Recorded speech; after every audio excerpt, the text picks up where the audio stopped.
Welcome, everybody, to another edition of IB After Dark. It is upon further review. It is a Monday night, and I got to tell you, Brian, we are just about 48 hours removed, at least from the start of the game, right? So about 46 or 47 hours or whatever, 45 hours away from that win. And I'm still feeling pretty good about it, to be honest with you. I said it in the post-game show. I'll say it again. There's a local high school kid that was talking, and he said that, it ranks in this order: hugs from your mom and beating your rival. And I'm telling you, beating USC doesn't make it all better, but it makes it feel pretty darn good right about now. And we get to savor it through a bye week. So having USC right before a bye week, I'm down, especially when you win, because now I got 2 weeks to just kind of savor it a little bit. Yeah. If they would have lost, then you got to sit on it for 2 weeks, and that sucks. But hey, take the win where we can get it. Like I said the other day, Vince, man, like you make that like really good steak, right? Yeah. If you're a steak person or if you're a pasta person, whatever, and you just finish it and you're just like, I'm just going to let this just sit there for a while. Just leave that aftertaste in your mouth for a little while. And that's right. It was big. It was big. Yeah, no question. It was a huge win for Notre Dame. Doesn't make up for the Louisville. It was a huge win for Notre Dame. We can leave it there. We don't have to throw prefaces. If people don't know that by now, good. Okay. All right. It was a big win for Notre Dame. There's no buts. It was a big win for Notre Dame. And this is upon further review about USC. We'll talk about big picture, where they are, where they need to go, all that stuff tomorrow. Well, that's a different show. This is a breakdown of this. And, man, this is a good win. And it felt good. Big picture, breaking the game down, Vince, it was a very well-played game. Far from perfect game. And I say that as a positive, because it's not one of those, I don't know how much better they can play. You know what I mean? Like, it wasn't that. Yeah. It was, you should have done a little better there. You could have done a little better here, both sides of the ball. And man. Well, we're going to talk about it. I was happy about it. And as we talked about post-game show, the fact that all three phases contributed to the win, it's a great team win. It wasn't like, look, if the defense plays great, that you're still not scoring 48 points. You may score 35 like Clemson last year, right? But I think the improvements on offense, Vince, even though there's still work to be done, is the difference between you beating Clemson, scoring 35 points and you beating USC scoring 48 points. The defense was very good, just like it was last year. But this year, the offense was able to put a couple drives together in ways that last year's offense couldn't. And that was fun, man. Absolutely. So we're going to break this thing down. We're going to go offense. We're going to go defense. We're going to revisit the keys to victory and see if they checked any of those boxes and, and kind of go from there. And of course, we're not going to do a mailbag tonight. Hopefully you guys got your fill of a mailbag earlier today. I know I did. I didn't even look to see how long it was, but I know over 4 hours. There you go. That's solo show. It's just me today. Okay. Yeah. All right. Ryan was on the back end, like starring stuff. Okay. But yeah, Gotcha. Okay. Fair enough. So hopefully you guys got your fill. So we won't do that. If anybody puts a super chat, obviously we'll cover that. But we're gonna stick to the topic today. So let's talk some offense. We always go offense first. That's what we do. And so let's dive in. A lot of good things to talk about offense, but a lot of defense things first post game, Vince. So that's true. That is a good point because they deserved it. This side of the ball needs a little bit more attention. I mean, you were doing the show with a former linebacker, so I mean, you kind of had to do defense first. I get it. Well, it was also. Well, I mean, I'm gonna do what I want to do on a show. when you play that well. When you play that well against that defense or that offense, you get talked about first. But there was a lot from the offense, Vince, when you break this game down. Well, I want to ask you first, Vince, before we dive into specifics that I want to talk about. What was your overall feel about the performance of the offense after watching the film? Just like your overall big picture. Like, did you feel better, feel worse, feel about the same? Do you feel like there were steps made, same old, same old? What was your feeling about the game after you broke it down?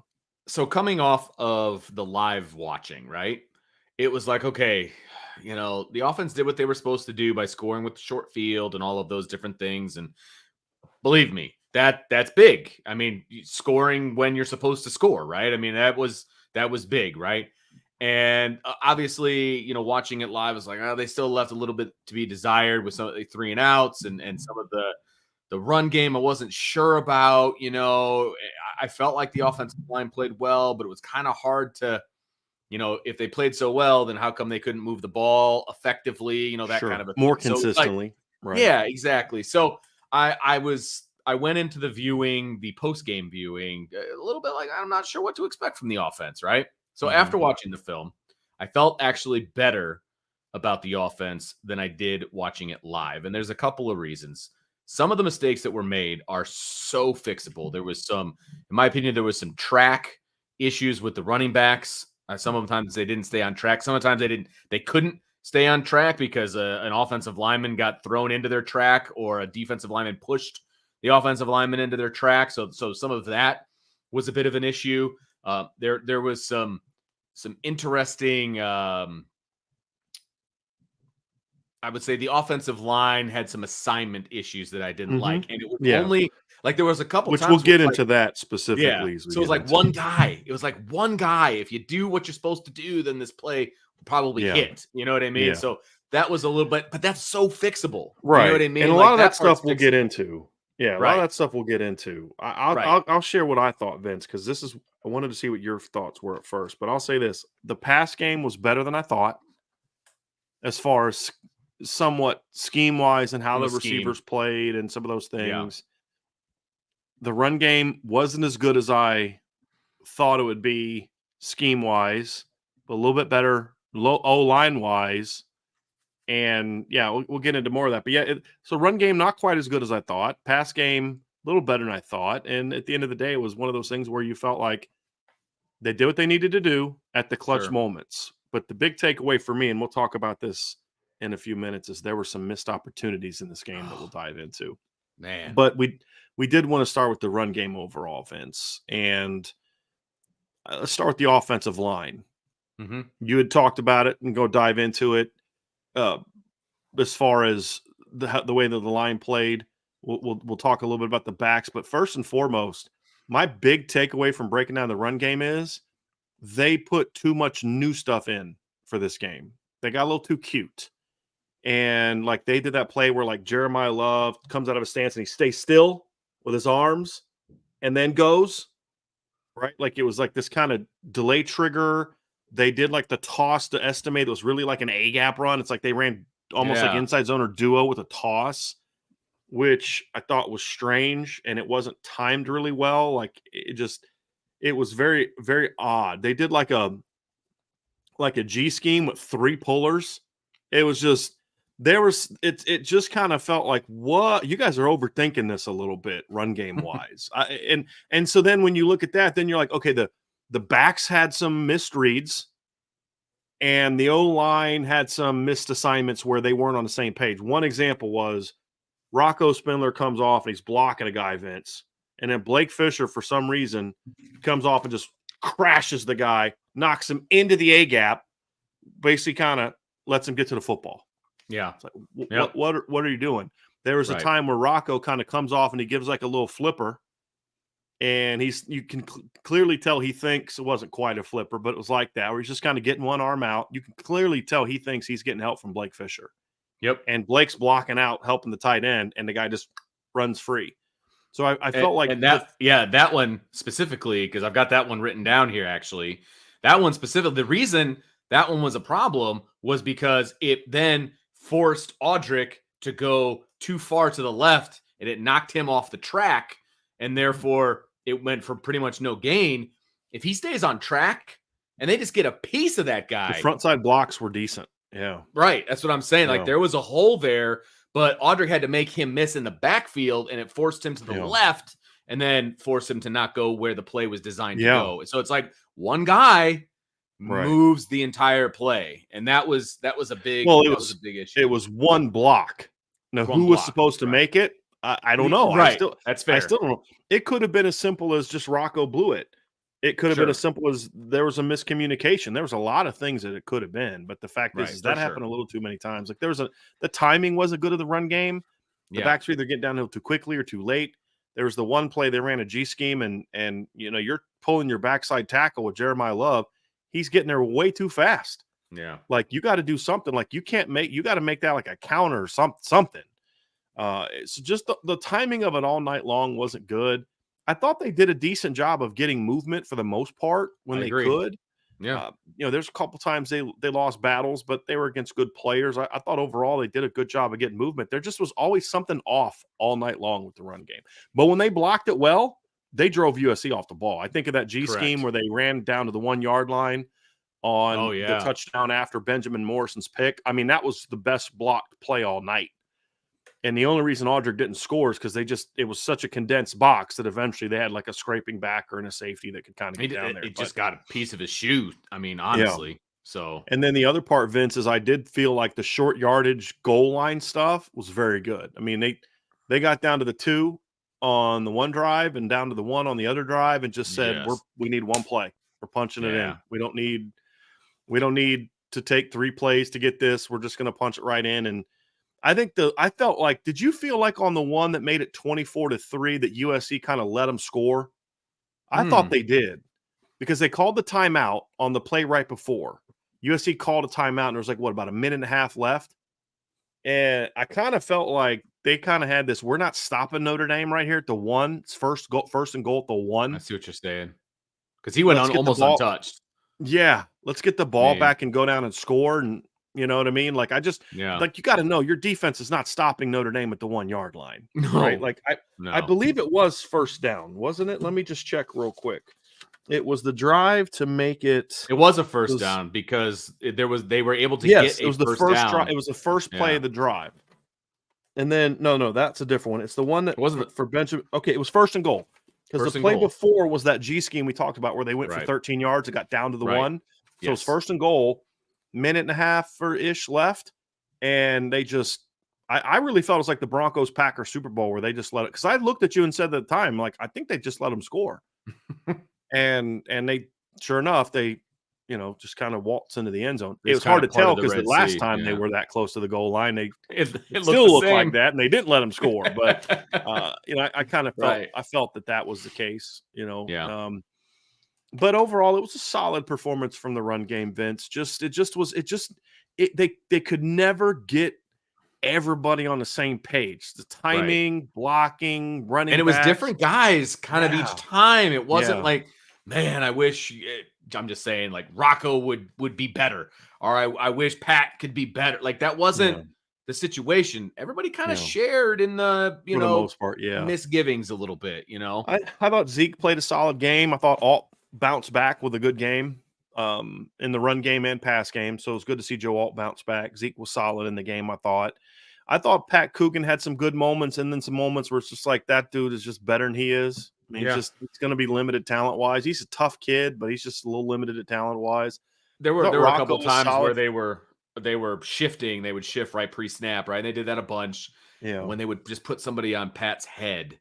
Sometimes he just couldn't. Just straight ISO blocks. He was that's a great point, Vince. He was at his best when he was down blocking on either ones or shades. Yep. But when he had to go one-on-one, it wasn't as effective for him. And then a couple or of even times when he got out, pulling. He did have one really the one block he had on a pull was on that G scheme that I was talking about earlier.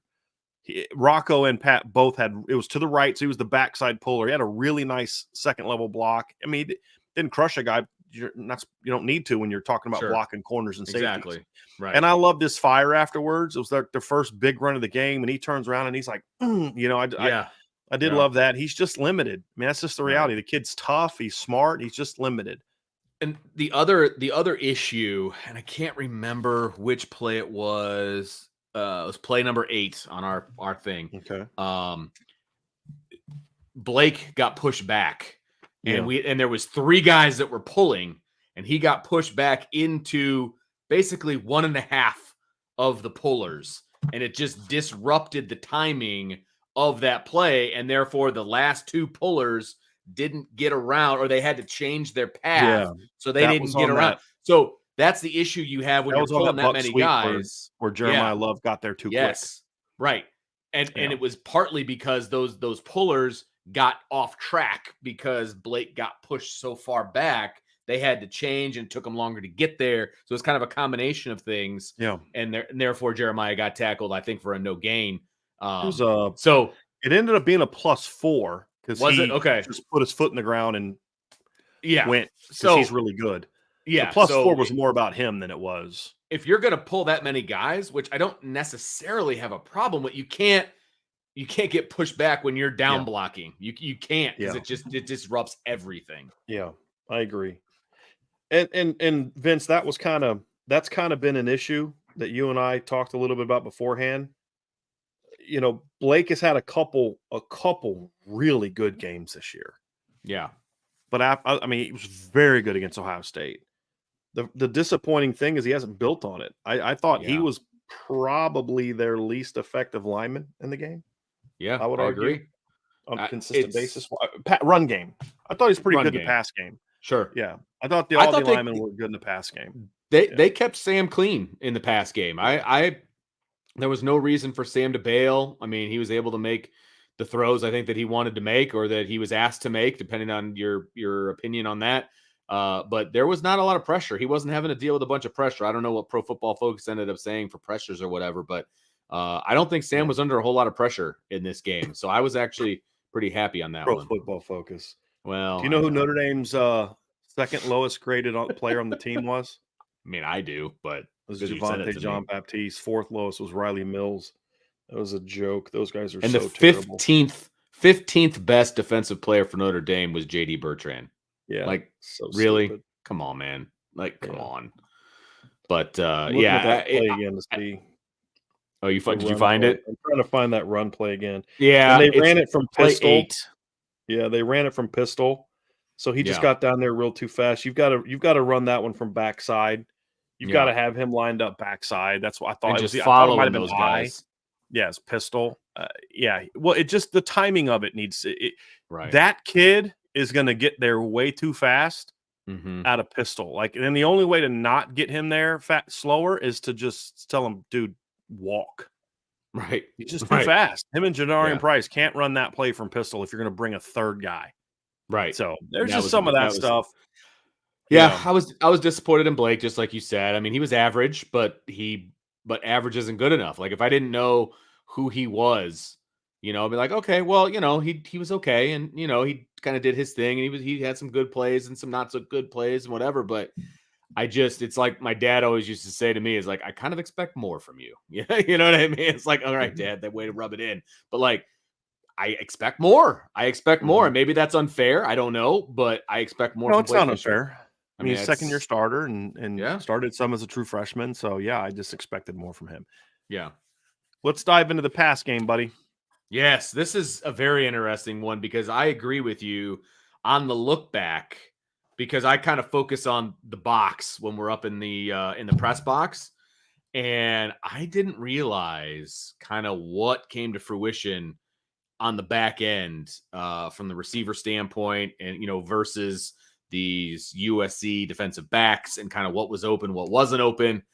There were some interesting decisions that were made by Sam Hartman, whether they were in the moment or whether they were planned that way or whatever. That if to have a couple of those back, I feel like people would have a much different opinion on the offense. Yeah, I want to go. If we can go a different direction, can we talk about that stuff at the end? I want to talk about what I liked first. Okay. And some of the things I liked, I thought I do really like the Tyree Faison in there together stuff. Yes, I'm glad they did that. I thought there were some good things there. I thought Chris Tyree just keeps getting more and more comfortable as a wide receiver. You can just see it in the way he runs his routes. Not that he's like sharp with his top ends, but he's getting downfield quicker. Like, that's the thing, is he's playing faster off the line. Overall pass game, Vince, I thought here's the deal. There's things we didn't like. We'll dive into that at the back end. But here's what I liked. When they needed plays, overall, pass game wise, very unaggressive, very short stuff. Everything was quick. But when they needed a play, when the offense needed a drive, they went down the field and they made plays. That was the big thing for me. Yeah. And there's some missed opportunities we're going to get to, but and I'm thinking of the drive where they had got the pick, the Benjamin Morrison pick at 17-3, got a chance to really put this sucker away. I honestly was expecting them to just run it, try and get a field goal and go into halftime up 20-3. Right. That's what I was expecting. First play, downfield, boom. And we'll break down that play here in a second. Then you get up, it's 31-13. No, it's 24-13. USC just scores, and Notre Dame gets a little bit of movement in the run game, and then they take a big shot. And I really liked what led to that play call, which we'll dive into a little bit. But what we're going to do, Vince, is we're going to break down 3 plays that we really liked, and then a couple plays we didn't that are indicative of some of the overall issues that we had in the game.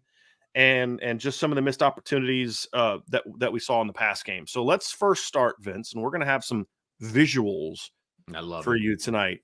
The first touchdown pass to Jabron Payne, I really liked it, Vince. I liked it schematically. I had a buddy last night, and I talked about this in the mailbag today. I had a buddy last night who said, hey, I really want to see Jeremiah Love in the game at that time. And I said, the fact that Jeremiah Love wasn't in the game is exactly why it worked as well as it did. Right. Because here's the thing I was trying to say. You got Jaden Greathouse in the game, Mitchell Evans, Chris Tyree, Enrico Flores, and Jabron Payne. In the list of players that you're most concerned about in the pass game on this particular play, where does Jabron Payne rank? Fifth, right? And a distant why? fifth. Why? Not because he can't catch the ball. They don't throw it to him. I don't think they've thrown him a pass other than a check down since all year. They roll him right up in the middle every time. I mean, he caught a screen against Navy that went for -5. He did have a 40-yard touchdown catch against Tennessee State, but again, that was on a check down. It was not where like he is running routes and you have to be concerned about him as a route runner. And this play is designed to either throw to the right, because they had a little slide concept. They had a thing going to the right, or you run the slide screen backside. And basically what they saw was, this is the way they lined up. And so they're basically reading that guy right there pre-snap. If that guy's off, or if there's another defender over here somewhere over here, then this play doesn't work. But we talked about this during the week, Vince. When they line up like this, they are a team that likes to crash off the backside edge. They love crashing off the backside edge. So Notre Dame does 2 things I loved here. Number one, you increase the odds of them blitzing off the edge if you put Jabron Payne away from the weak side edge. If you put Jabron Payne on the opposite side, where he's on the weak side, there's a much better chance that they are checking out of this backside pressure and either doing one of 2 things. Either A, that guy off the edge is playing the back, right, to where he'll come, but if the back goes, he peels. He goes with or him, B, that middle linebacker backs off and he runs with Jabron Payne. The fact that he's to the trip side, to me, is part of what makes this play work. So Notre Dame brings him backside post-snap. And essentially, they're banking on this guy blitzing. And so exactly what he does. And so this is the route combination. The player that you're worried about is that middle linebacker, okay? So what they're going to do with him is that USC plays man coverage here. So what they're doing here is they're hoping to get Jaden Greathouse to come inside and kind of do like a rub. He's got to get in that guy's way. That's kind of what you're worried about, because you're anticipating this corner is going to run with Jabron, because the corner's also going to have a hard time seeing Jabron Payne when he's coming from the opposite side of the backfield. And so that's what they ran. And then at the snap, that guy blitzes. Jaden starts working in, and then Jaden makes a smart call here, Vince, because Jaden sees that linebacker's not coming, and he immediately turns upfield and goes and blocks the corner. It's a great play. And he can block the corner because the play was designed to get Jabron the ball behind the line of scrimmage. Yeah. Great call, big moment, 3rd down. You needed to get a touchdown here. This was the first big play of the game for Notre Dame, because you can't settle for 3 when they get you the ball at the 12-yard line and you're playing that offense. This was a huge moment. So I loved the play call. I loved the design of it, and it was well executed. It wasn't a perfect ball by Sam, but he kind of had to get that sucker just out there because you had that guy coming off the edge completely right in his face. Right, he had to get it high. Jabron made a great catch on it, turned upfield, and then with the help of Jaden Greathouse gets in for a touchdown. I loved it. Yep. I thought this was a really, really good first play. Really good start Yeah. to the game. And I'll be honest with you, I was real nervous when, this was third down, right? It was third down and somewhat short. I think it was a couple, 3rd and 2 maybe. Yeah, And it wasn't 3rd and goal. Correct. They could have got a first down. Yeah. Right. And so, I was nervous because out goes Audric, and in comes Jabron. And I was like, oh, that's an interesting deal there. I guess he's probably going to be in there to block because they're going to throw the ball on 3rd and 2. That's what I thought. Yeah, that's exactly what I thought. I was like, well, he's one of their best blockers when he's in there. I mean, because he's a smart kid. He's been in the system, et cetera, et cetera. He knows where to go. I was like, well, they're clearly going to throw the ball here. You know what I mean? And they did, but the way that they did it, I thought was really, really, really good. Mm-hmm. I wasn't sure how I felt about them throwing the ball in this particular instance, but the way that they did it obviously proved to be incredibly smart. Yeah. So it was good. Another play that we liked, Vince, is the second big pass. There's 3 game-changing pass plays in this game, in my opinion. And the second one is here.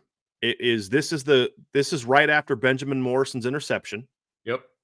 And you got the ball midfield, and Notre Dame lines up 1st and 10. They're in 11 personnel, and they are going to run a concept. And I want to show first USC's post-snap look. Pre-snap look, because USC right here can do a lot of different things. They can play quarters, which is 4 guys deep, essentially, or double robber, depending on how you do it. They can play cover 2, where they can roll to 2, or they can roll to a single high look.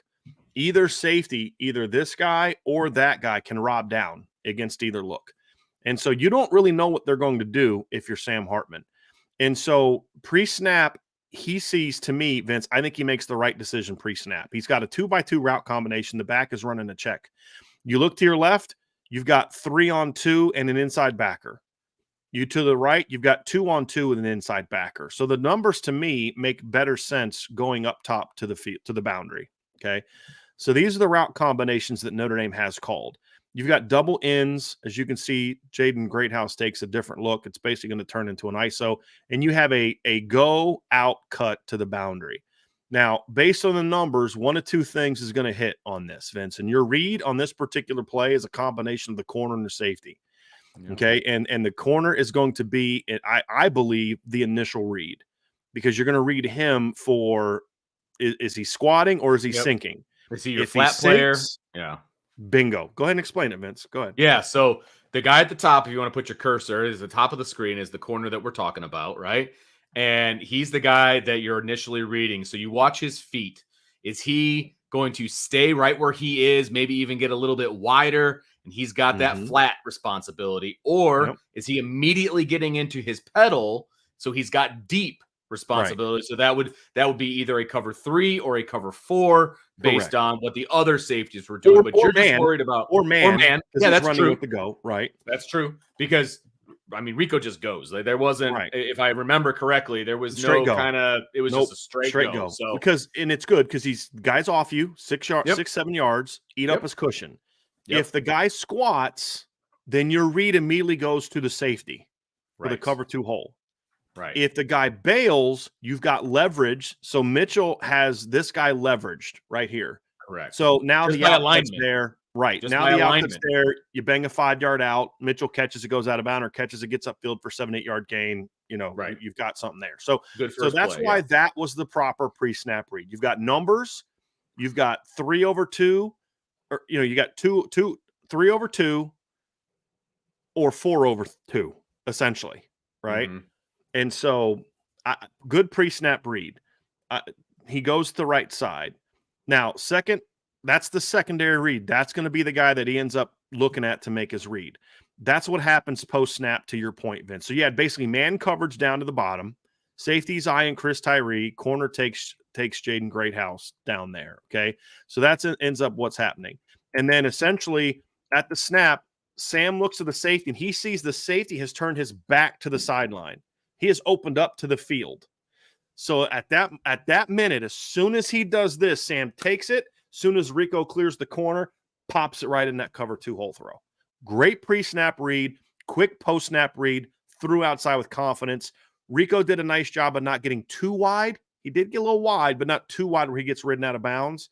He stays in bounds, makes the catch. Big play. Notre Dame's they're now cooking, right? So you go from the 50 to the 26, just like that. Next play, 12 yards, you're in the red zone. Boom. And that's an incredibly it's not a difficult throw if like you're just standing there trying to throw it to a spot, right? But the timing is incredibly important on this because it's what we call a cover 2 beater, that kind of a thing. But you got to throw it into the area where they're not going to be, right? And you got to lead them. It's got to be with some zip, and it's got to be with some zip because if you float it, also then has that to get over top of the corner. It's actually a tougher throw than people think, Vince. Yes, because you got to get it over the corner. Can't throw a timing zip rope because then the corner can undercut it. You can't throw with air because then the safety can get over. You got to get it up and down in a hurry. Yep. And he does. But it's a throw Sam Hartman's made 100 times, and so it's a throw that he's confident in making. And exactly. And so it's 100 times that we've seen it. How about that? Like that's a throw that he can make all day, but it had to be right on time. It had to be right on target, and it was. And you're right. Huge first play of that drive. Huge first play of that drive. Mm-hmm. Just a reminder, as we said, this was the first play of the game. It was right after Benjamin Morrison's interception. Yep. So late second quarter, 1st and 10, and this is the throw to Rico Flores. Loved this throw. Now let's break down the touchdown to Chris Tyree. Yeah. This is the pre-snap look, Vince. As you can see, it's 4 over 3. You've got a safety backside clearly eyeing the tight end. They're going to bracket Mitchell Evans. Correct. That was the key to this play, which we'll get to. Okay. And they did a decent job of trying to take away Mitchell Evans. Yeah. That was clearly something they were trying to do all game long. Yeah, they were focused on him. So now you've got this look. You've got 3 over 2. You can tell the way that they're lined up that you've got man across. Now here's why they called this play. And then here's the route combination. You have a go route by Rico. He's the clear. He's just a clear. He's taking out the corner. You've got a post route from Chris Tyree and an out cut from Jordan Faison. Now, here's an interesting thing. They ran this play earlier. This is the first time they ran this play. If you guys notice something different, in here, Chris Tyree's the number 2 receiver. Faison's number 3. Here, earlier in the game, Chris Tyree's number 3 and Faison's number 2. Faison gets dominated when he gets to the top of his route, never gets to the post. The other thing is, because if you notice that the other difference here is you've got a guy off the line. And so what we saw from USC against this look is, I think it was this guy. No, this guy came over and he played center field. And then a lot of the times they went by 3-by-1, they would have a guy center field. There were more looks out of the 3-by-1. Look at the difference in the formation. Instead of Mitchell Evans being extended outside, they now have him as a tight end look, and this is a much more let's throw to the tight end alignment. So now Notre Dame is going to run this concept this way, because what they had seen earlier in the game, Vince, was this. When they ran that play earlier, those 3 guys all played man. They had seen enough of that look to know when we go 3-by-1, especially if we think we can get it attached, we're going to get man over the trips. The reason that the tight end backside works there is because you have increased your odds that you don't get man free. Against 3-by-1 with a backside receiver split out, you were getting more man free, meaning there was a free safety in the middle of the field. Here, you're not getting as much of that. And so it was a great decision to go to this play. And I think that they saw it earlier, didn't work. Faison got jammed up. They go back to it later. This time, Chris Tyree's number 2. He's running the post. They bail on Chris Tyree. They were not trying to jam him at all. They bailed, and he just got a free, clean release. Faison runs the out. The guy that you're worried about in this play, Vince, is him. He's the guy that can take this away, because if this guy ends up bailing and this guy stays here, they got everybody covered. They got it covered. But you had a good feeling on this play that out of this look, you were going to get man in that type of situation, meaning the safety right here over Faison, the number 3 receiver, is going to play Faison, which means it's Chris Tyree against your nickel. And Notre Dame knew they could win this play because when you watch it develop, Sam Hartman knew the entire time he was going to Chris Tyree. He looked at the safety just to make sure that they were getting the look that they want. And then by running this corner route backside, Vince, you are now basically saying Mitchell ran right at the safety. I mean, he ran right at him, got himself blocked, like covered. That was the point. Occupy the safety. Get on his toes. Yeah. Don't let him influence the other part of the play. Beautiful call. Love the design. Perfect timing. Proper look. And then it required your line had to give him time to throw. They ran a play action pass. The protection was solid. Sam stayed in the pocket. He actually didn't get good depth on the play action. He actually kind of got up on there, but they gave him about as perfect of a pocket as you can give him, and he unleashed with a rope. Tyree took the post high like he was supposed to. Sam didn't like that look, nor should he have. So he actually threw it out over the field a little bit, made Chris come back to it, which was exactly where he needed to go with the football, right? That's a quarterback throwing a guy open. That's what we call by that. Chris adjusts to it perfectly, outruns the guy, ball game, 31-13. At that point in time, I really didn't think USC could come back. I didn't. Now, it was nice that Jadarian Price put the final icing on the cake after 31-20, but at that point in time, Vince, you're like, they're just not going to be able to score two more times in this defense. Right. Because that touchdown to make it 31-20, you needed like 5 plays after they gave you the ball at the 18-yard line. You know what I mean? Like, that wasn't even easy. Getting that 18-yard touchdown wasn't even easy. Right. So you didn't think that they were going to score. This one right here, to me, because this was the third quarter, I believe, right? Wasn't this still third quarter? This was your chance to put the game away. I think so. And I thought it was perfect. I loved this play call, Vince. I absolutely love this play call. And then the execution of it was the great execution was great read, great play design, great ball. And so that's what we said is when they needed plays like this, for all my issues with the pass game, they only completed 13 out of 20 balls. They only threw for 126 yards. But again, when they needed the big plays, they got them. Mm-hmm. You know, 3 of their possessions started inside the 20. You know, how many deep balls can you throw in 3 of your possessions? Right. Because you had 9 possessions when it mattered. 3 of them started inside the 20. 1 of them started at the 50. You took a shot. This time you got into, as soon as you crossed the 50-yard line, you ran an inside run. They played it. Right back to play action on the next play, and boom. I feel like that play action, the run on 1st and 10 was to set this up, Vince. That's what I felt. Because Notre Dame, when they would go 3-by-1 in this game with a guy extended, it was a very heavy pass alignment. When they would attach this guy, there was a more, they would send Faison in motion more, and they would just run the ball more. So one of my favorite calls of the year, Vince, this particular play.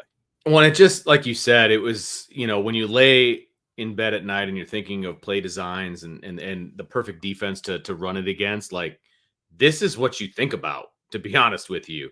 And when this play was run, just watching that safety just drive down on the outcut, it was like the pearly gates were opening. It was like, ah! And then it was just like, just hit him deep, and you're good to go. It was perfect, Vince, because that safety came down as the other safety went back. I mean, it was like if they didn't hit this, I would have been like, oh my, you're never going to see this again. Well, this is exactly what you want. This is a guess on my part. I don't know the answer to this.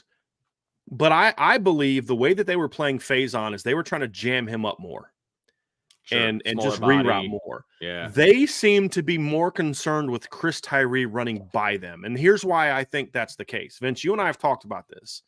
Chris Tyree has been running by defenders all year long. Yep. It's the same stuff we talked about last year with Braden Lindsey.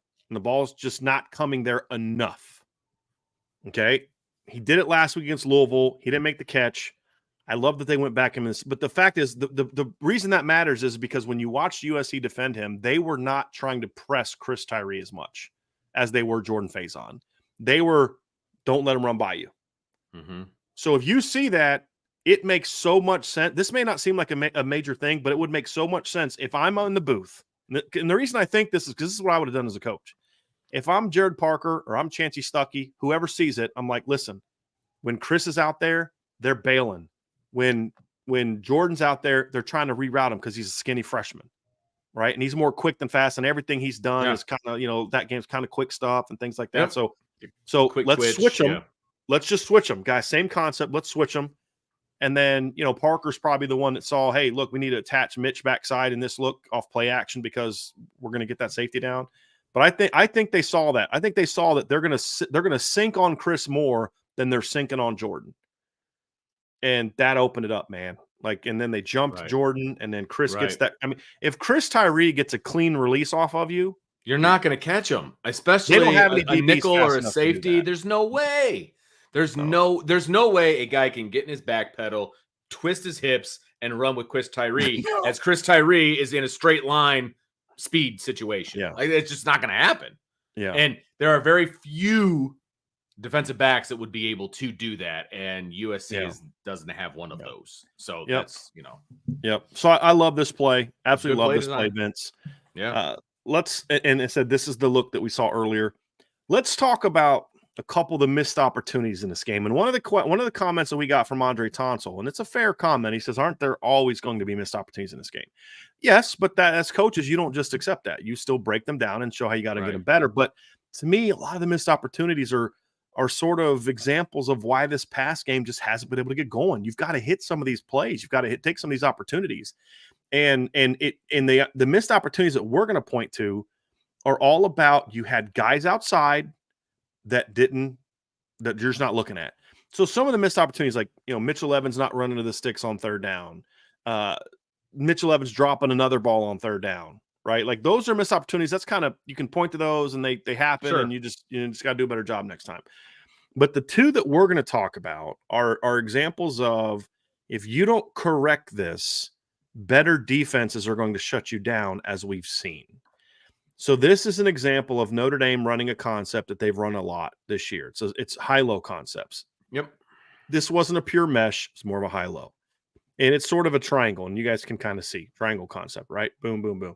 So what they've got is Jaden Greathouse is running a backside go route. This is Mitchell Evans. He's going to run a 10-yard in cut. This is Rico Flores. He's going to run a crosser. So that's the high-low, right? High-low. Then Jordan Faison fakes like he's running a slide and then comes back and runs inside on an angle route. He's covered up. USC this entire game, Vince, was sitting on Notre Dame's short to intermediate stuff. Just they were not at all worried about Notre Dame running by them, which is partly why the couple times they did run those things, they were open because they were getting one-on-ones, right? Their safeties were eyeing this stuff. This, to me, was a missed opportunity by Sam, and we had a couple of these in this game. And this is where, and we saw him against Louisville. We saw it against Duke a little bit, but especially against Louisville. He's not even remotely comfortable throwing outside. Now, if you go back and watch the All-22, you'll see that Sam looks outside to Jaden Greathouse. Doesn't even think for a second about pulling the trigger. And we'll show why that was a mistake. So on this particular play, obviously you're reading the backers for your high-low, but you've got to be aware and have this alert mentality of this safety. If this safety bails, this linebacker kind of flat foots, and they ran a wheel. I think they didn't run a wheel route here with the running back. They did another time, but that linebacker sits and Rico's coming across. You had talked about this when we were talking before the show, like you kind of understood it. The linebacker's flat footing. He think he's coming across. But here's the deal. Sam looked left. If at the snap, Sam never looked left, he just looks middle to right, and he doesn't see that safety, that's one thing. But Sam looks left. I know he sees the safety coming, but he not once for a second does that. As soon as Sam looks and sees that safety squatting down, he's got to be thinking, I'm throwing this ball outside to Jaden Greathouse, whether it's a go one-on-one over the shoulder or a back shoulder. And Jaden wins on the line, off the line here. He gets open. And Vince texted me. He's at school, and he texted me, Jaden Greathouse was open a lot more in this game than I thought. Did you not? Yep, right? Sure did. And Vince was correct. This is an example. But instead, Sam just locks in on the crosser, and you can see it. So Sam is still holding the ball. Oops. Sam is still holding the ball. He's not throwing yet, right? The safety's driving down. Jaden's got outside. That corner is like 2 yards inside of Jaden, Vince. This is one of those ones you throw it a rope on the backside shoulder, let Jaden just turn his hips and go catch that football. Sam just refuses to do it. He just refuses to do it. And this was another example of that. This is also an example of way too many telegraphed routes on those in cuts. Like, they were way too telegraphed. I mean, Mitchell, everybody in the planet knew that Mitchell was running an in cut there, just the way he came off the line.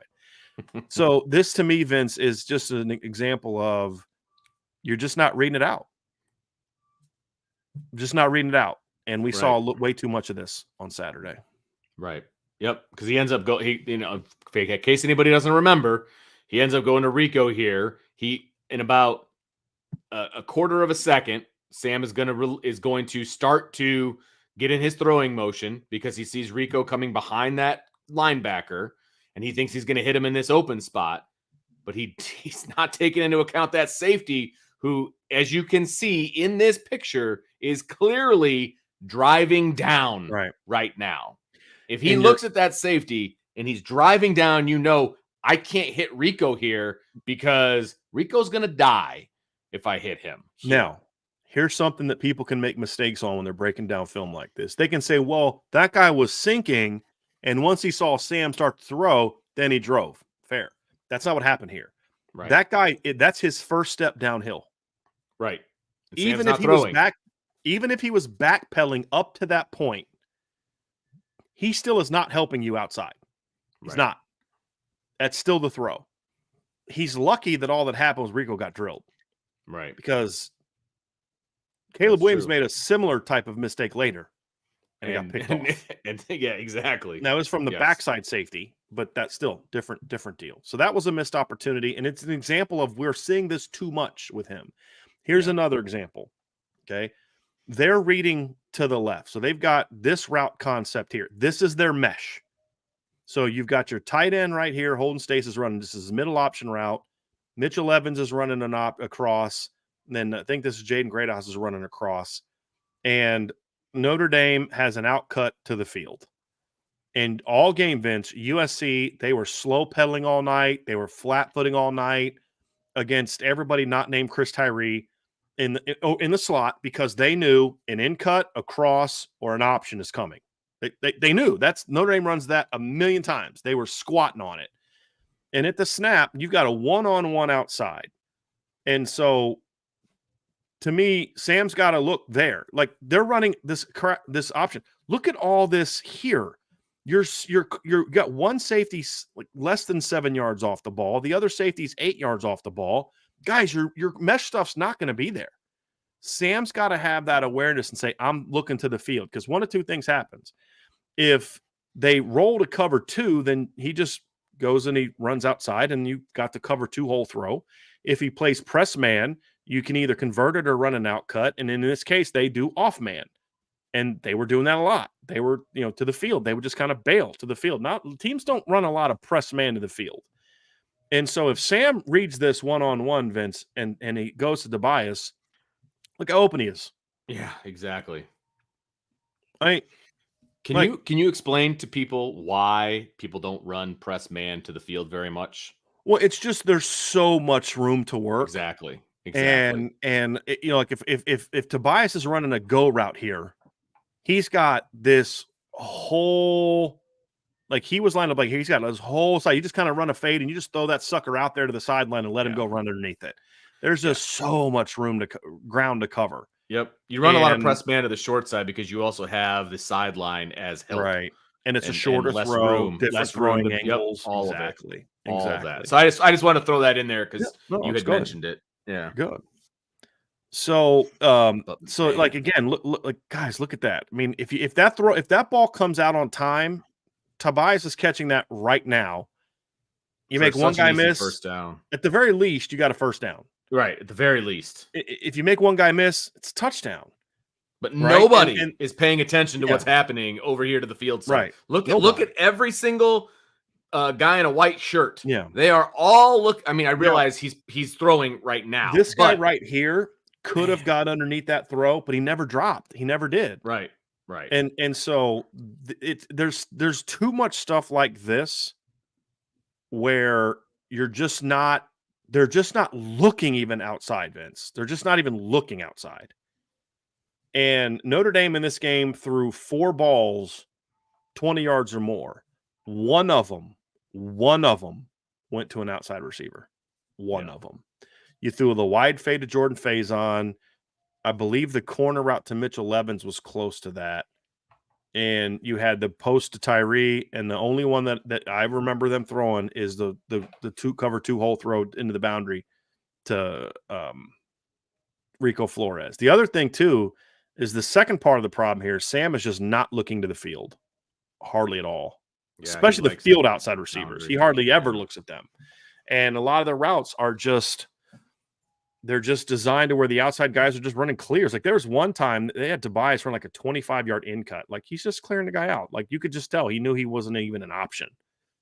And you saw that with some other guys too. So to me, they're going to have to find some ways to get the ball outside. And you can't tell me, well, guys aren't getting open because we just showed you 2 plays where guys were open and different types of open.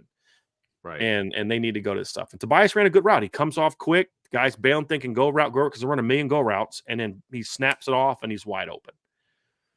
So, and you could see the frustration from the outside receivers at times. They're just like, right. You know, like, what do I got to do to get football over here? What do I got to do? You know what I mean? Like, I'm open by 5 yards here. What do I got to do? Right.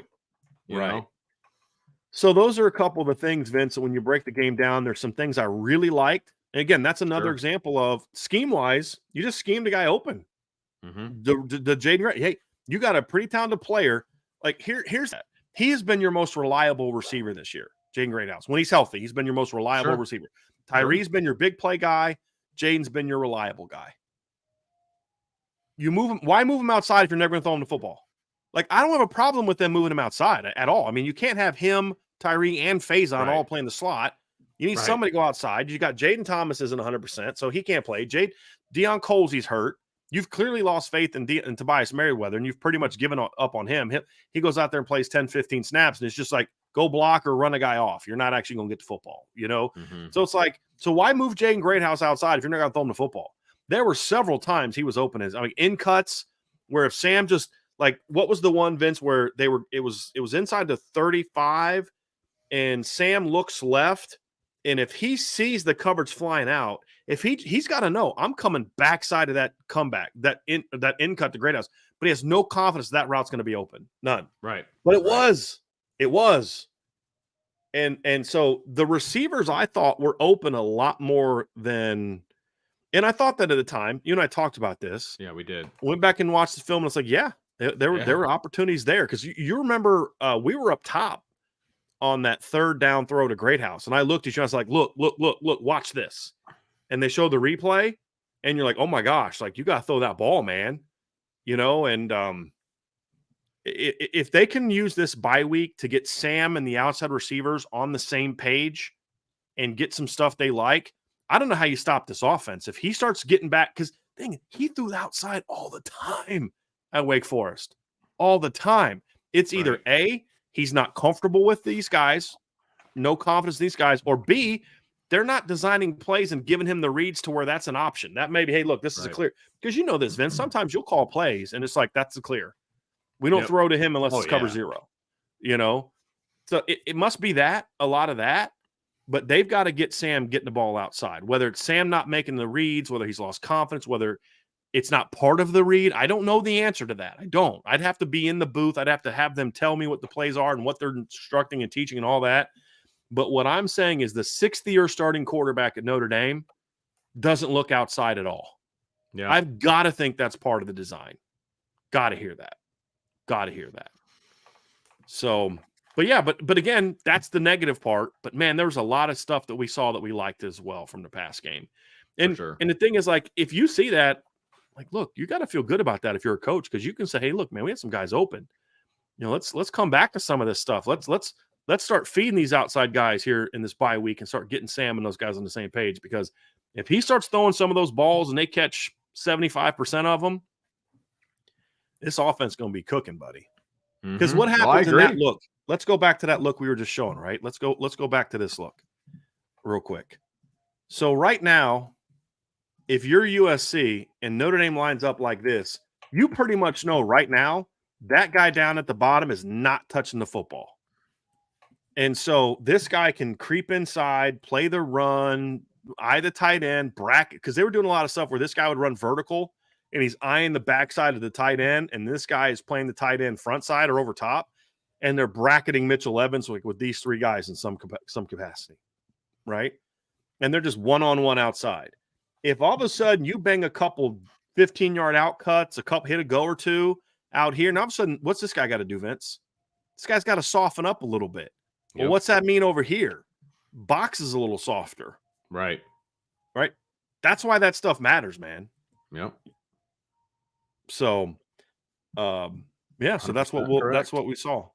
That's what we saw. So that's the offense, Vince. Any last thoughts that you have? Yeah, like I said, everything that I didn't like is super fixable. Like, it's super fixable. And it's things that we've seen them do in the past. They just need to get back to it, and it needs to become more of a it just needs to become more part of the offense so that it adjusts and fixes the rest of the offense and allows you to run the ball to a lighter box, and it allows you to do different things in the pass game, and it allows you to do all those things. If they do that, like you said, I think this offense is going to be very, very difficult to stop, and it's going to be a lot of fun. It's going to be a lot of fun to watch, but they got to get back to it. They got to get back to it. Absolutely. That's why the bye week is coming at a great time for me. Great time for me. Because there's definitely opportunities there. If they can get everybody back on the same page this week, Vince, then yeah, you start feeling really good about what's coming. So, offensive breakdown. Before we go to the defensive breakdown, folks, do us a favor. See that thing down there with that little thumbs up? That's that like button. Go ahead and smash that for us. We would greatly appreciate that. If you haven't done so, really quickly click on that subscribe button over there too. And then there's this little bell that you hit, and it'll let you know, hey, the guys are doing a show tonight. Let's get in on that action. And we would love it if you all would do that. And if you're listening via podcast platform, you know what else we would really greatly appreciate? A little 5-star review. We would appreciate that as well. So that's the the offensive breakdown, Vince. Let's talk about the Notre Dame defense, Vince, because the headliners. Yeah, this was the deal. I mean, breaking down the film, it was interesting. Here's my takeaway. There were actually some opportunities where USC might have been able to hit a couple plays in the pass game late down the field, but the pass rush was so consistent that he never had the time to get there. He had to get off his read too quick. And you said it to me when we were talking, Vince, and I'll let you dive into it more. By the time they got to the third or fourth series of the game, his clock was super sped up, and he could never get back into rhythm. He was unable and unwilling to throw the ball down the field all game long because he was so spooked by the pass rush because of how just quickly they got to him in this game. And to me, that was a big, big part of this win for Notre Dame. Well, and there were multiple times where, he bailed out of a pocket before he needed to, because he was afraid of what was happening around him. And when he did that, he would spin out, and all of a sudden he'd be face to face with a guy with another jersey on from Notre Dame. I mean, and that was the biggest issue, is that he had his eyes downfield, but when you're worried about the pass rush, your eyes aren't just downfield. They're also paying attention to what's right in front of you. And when that's the case, and look, Notre Dame fans, right?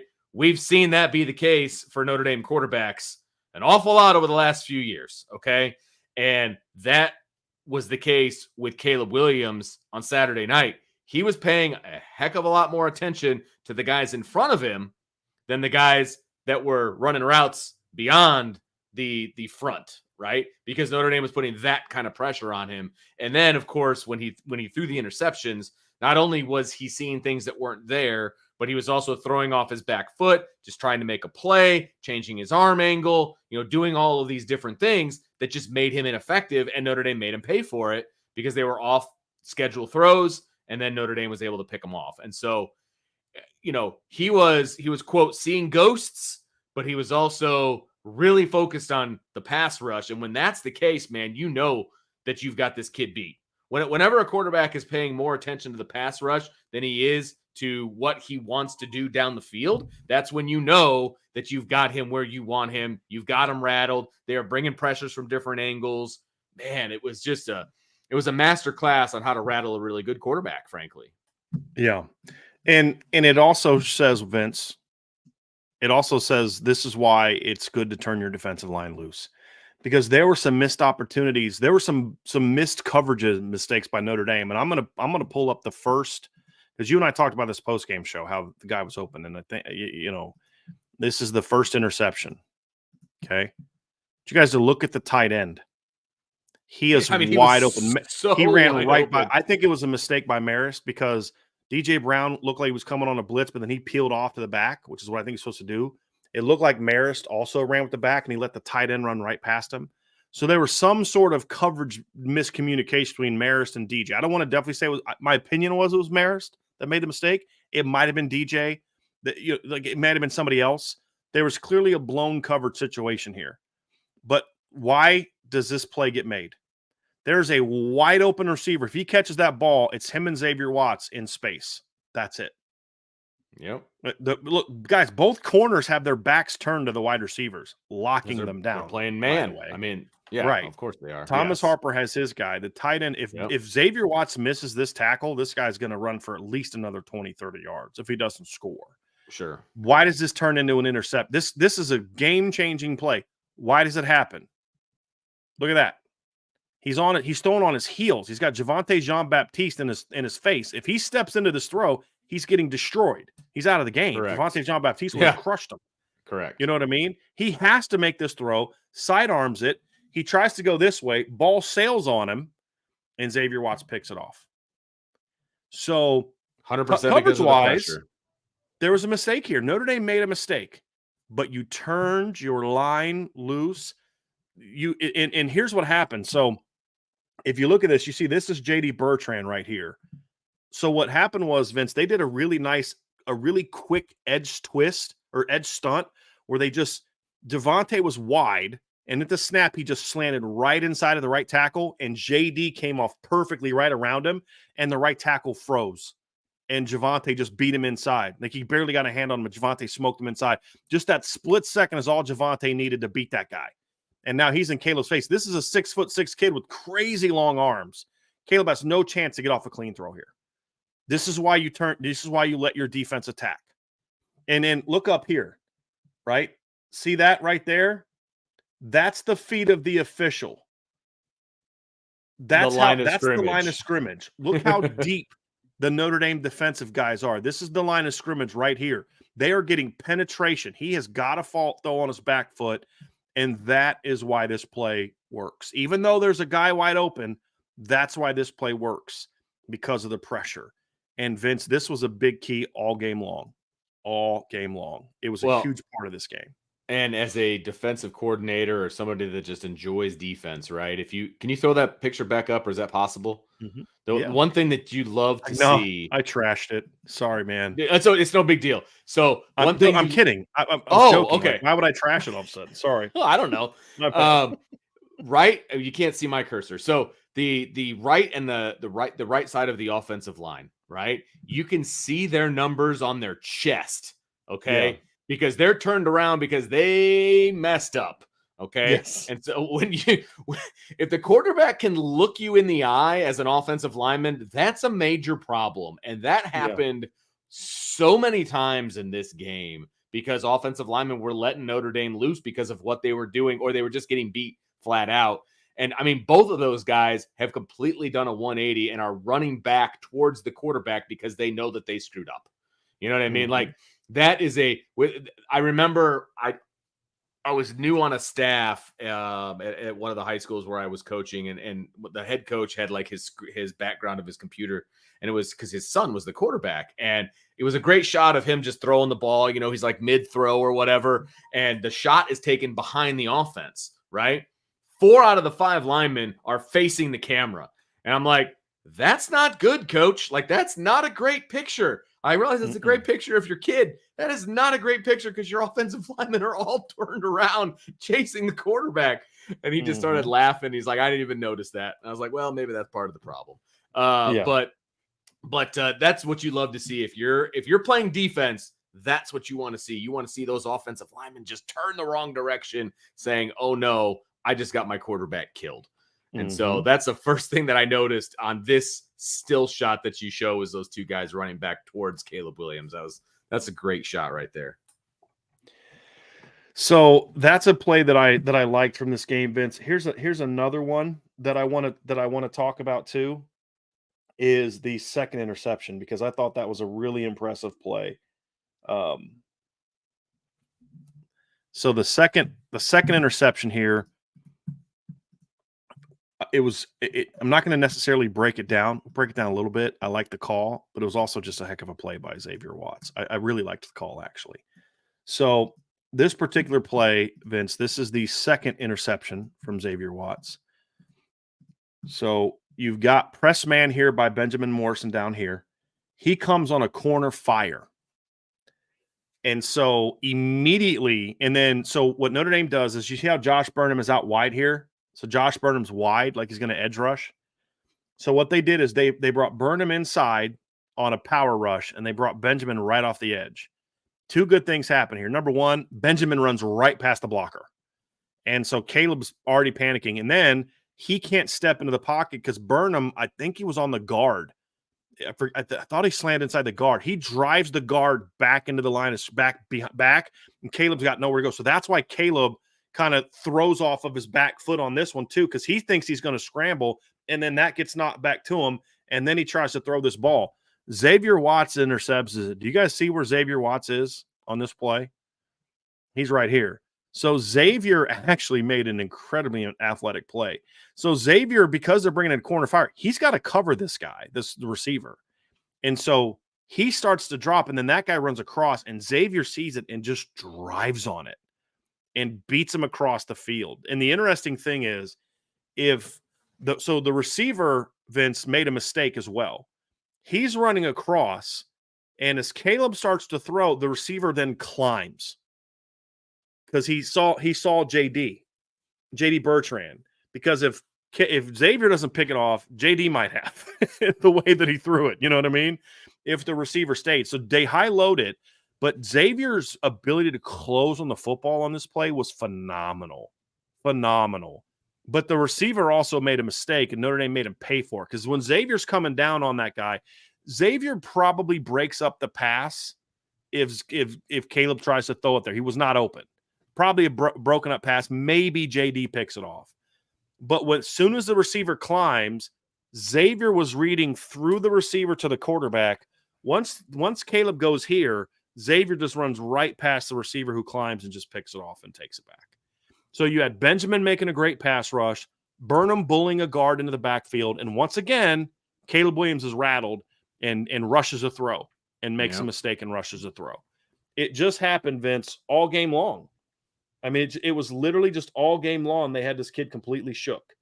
I'm looking at the third interception now, and he's running a play action pass, and as soon as he gets to the top of his drop, Patelho's in the backfield, Javonte John Baptiste is in the backfield, and Howard Cross is just kind of throwing a guard aside, and there's three guys right in his face. Like, as soon as he gets the top of his play action drop, I'm actually going to take not much you can do with that. No, there's not much you can do with that. And that's not even on Caleb Williams. That's that part's not. Yeah, that part's not on him. But so I'm gonna show the next two interceptions about kind of what there were some heads up plays. He never should have thrown it. I mean, it was just a bad decision on him to throw it. Well, and he's trying to make plays, and yes. In his defense, if I can say it that way, the one we just did, Vince, was the worst of the reads. Would you say that? Agreed. Yeah, no, okay. Absolutely. And that's because actually Benjamin Morrison made a really nice play on the third. We're going to show that one next. Yeah, he made a really nice play. But Caleb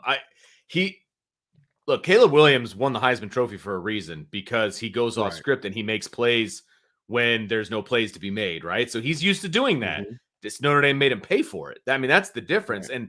And they made it so that when he was trying those plays, the percentages just dwindled, right?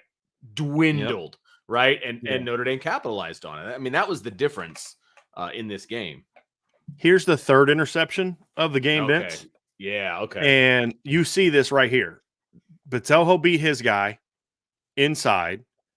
He knows you see Marist is ready to so this is part of the great game plan. Marist is sitting right here saying, run it outside. I dare you.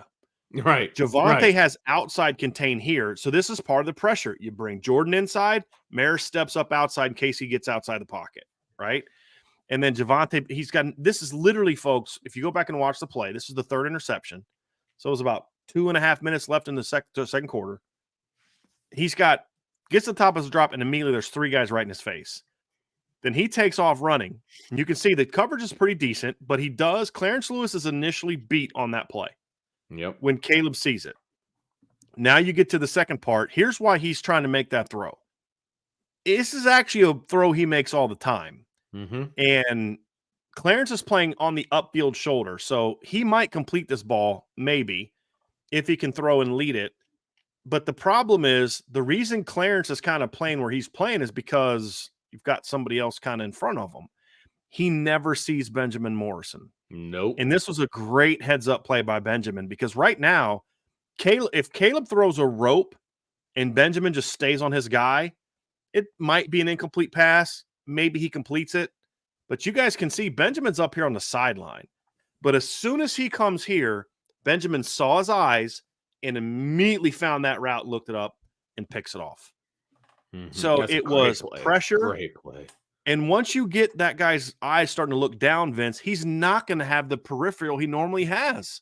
Right. He's not going to have it. And as you can see, everybody else is covered. I mean, there's just nobody open. Right. And pick it off.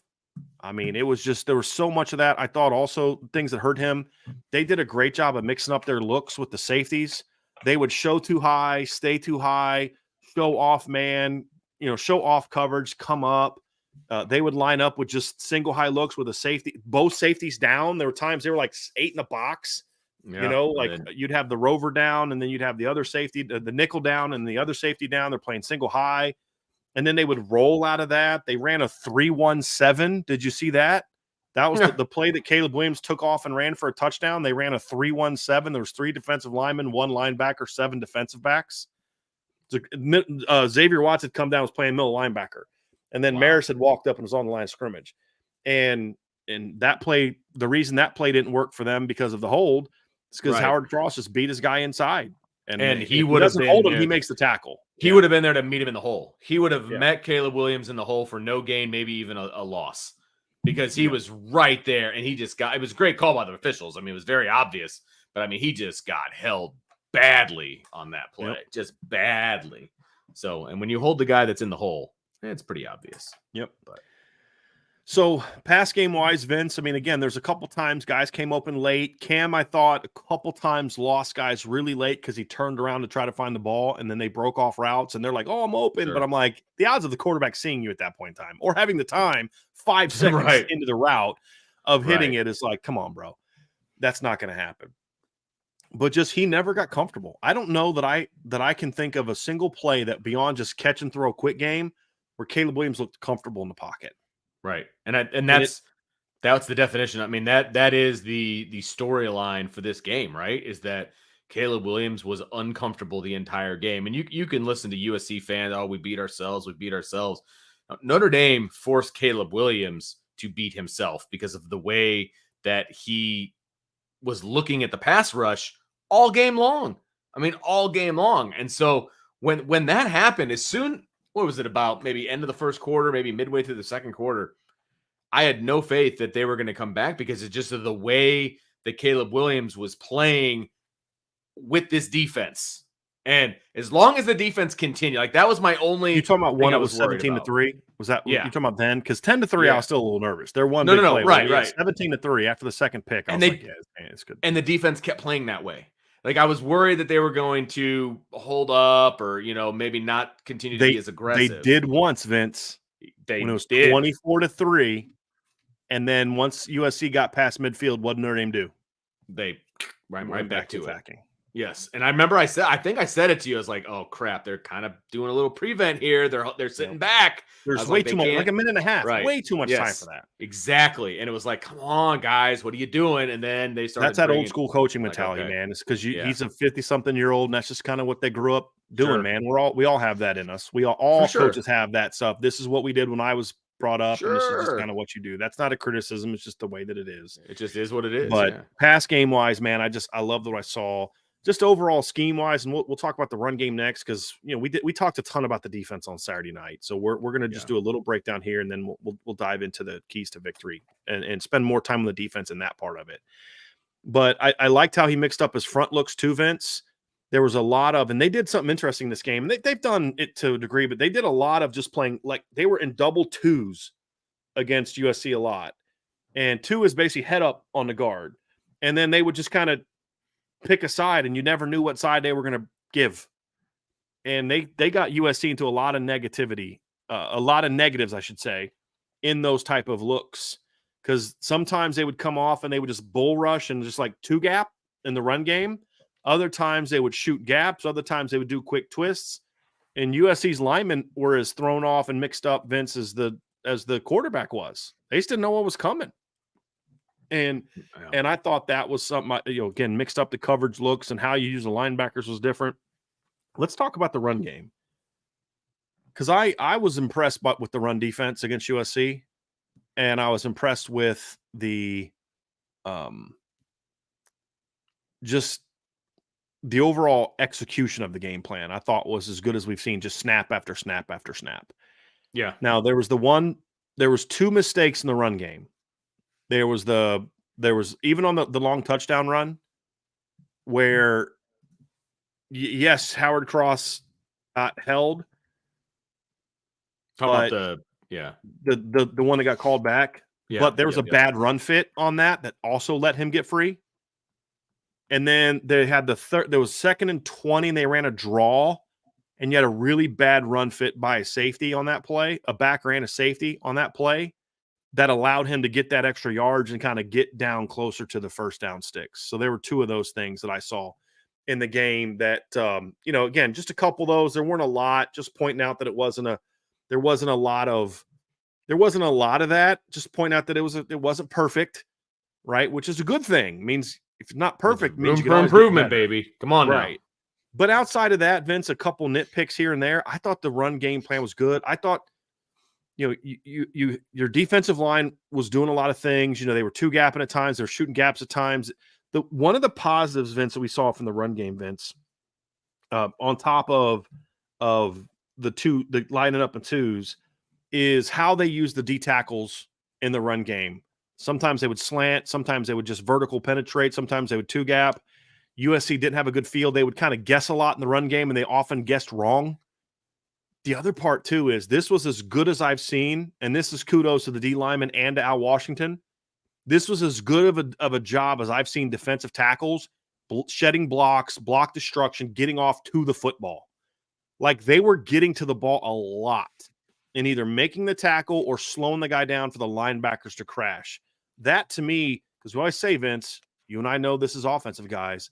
If you are getting beat up front and the D line is beating your linemen, you can't run the football. I don't care what's going on in other positions.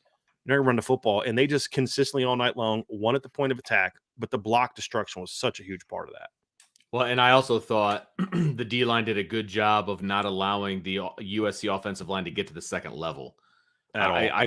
I thought the linebackers were able to scrape freely. They were able to come downhill, fill the holes, and do what they wanted to do. I mean, we've talked about this in Football 101 a million times, right? The linebackers are only as good as the guys playing in front of them.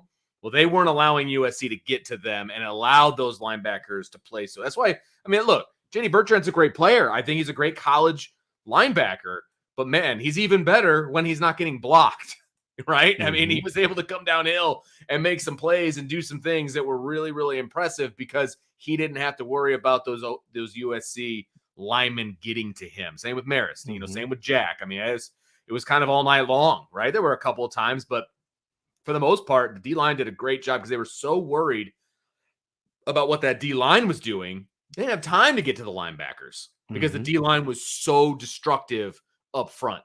which, I mean, just allowed those guys to really, really, really play well. Yeah. To your point earlier, Vince, about the USC defense, because I'm looking at it now, Pro Football Focus had them credited with 5 pressures the whole game. That's it. And those are all like, it could have been 2 guys on the same play. Like that's how they do it, right? Yeah. Yeah. And only 1 hit on the quarterback. That's it. Yeah. And then you compare that to the Notre Dame side, and Notre Dame's defensive linemen, they had 33 pressures, scoring pro 33 pressures, 11 sacks. Now that they'll count like if 2 guys get to the guy at the same time, they both get 1 sack. Okay. They don't do halves. So, and then 4 other hits on the quarterback in the game. So you had a lot of really good play.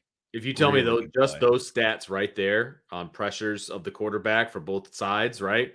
I'm like, okay, well, Notre Dame must have played pretty stinking well, because that's the way. I mean, that was the recipe. That's the recipe for USC to win any game, is Caleb Williams has to beat you. And if they're hitting him as many times as they were and hurrying him as many times as they were, he's going to have a rough night. And he did. I mean, that's true. And here's the key for me.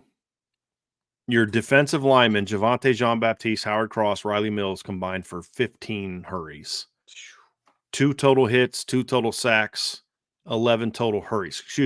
15 total pressures, just those guys. Nana added 2 pressures. Burnham had a pressure, and he didn't play the second half. He got hurt in the second half. But Telho had a pressure.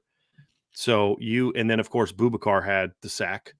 Right. So your defensive line was very active and disruptive in this game. Yep. Very active and disruptive in this game. And then, to me, as I've said before, that makes the linebacker pressure so much better. Marist was accredited with 3 hits on the quarterback, 2 sacks and a hit. JD had 2. Jalen Snead had 1. And why was that happening? Thomas Harper had a hit and a sack. Why was that happening? Because as we showed on that one play, when the defensive line is getting 3-4 yards into the backfield, and your linebackers, they can come downhill. Right. And now they're coming free. And it looked a lot like the NC State game on the pressures that did work in that game, is when the linebackers were coming, the Duke game, Duke game. But I remember the NC State game. Maris would come free on a blitz, and as soon as he'd get through the line, the quarterback's still like 6-7 yards away, because it was happening at the line of scrimmage. Where against Duke, and especially in this game, when Maris was getting past the defensive line, Caleb Williams was like right there.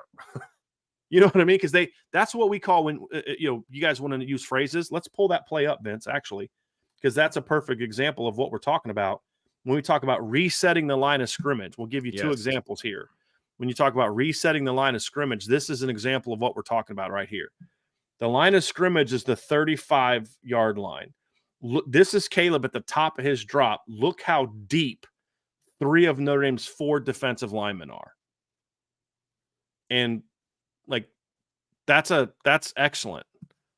I mean, that's excellent. I'm going to pull up the other play that we were just looking at, Vince, and try to find that. No, that's the interception. It'd be this one. Let's pull this one up.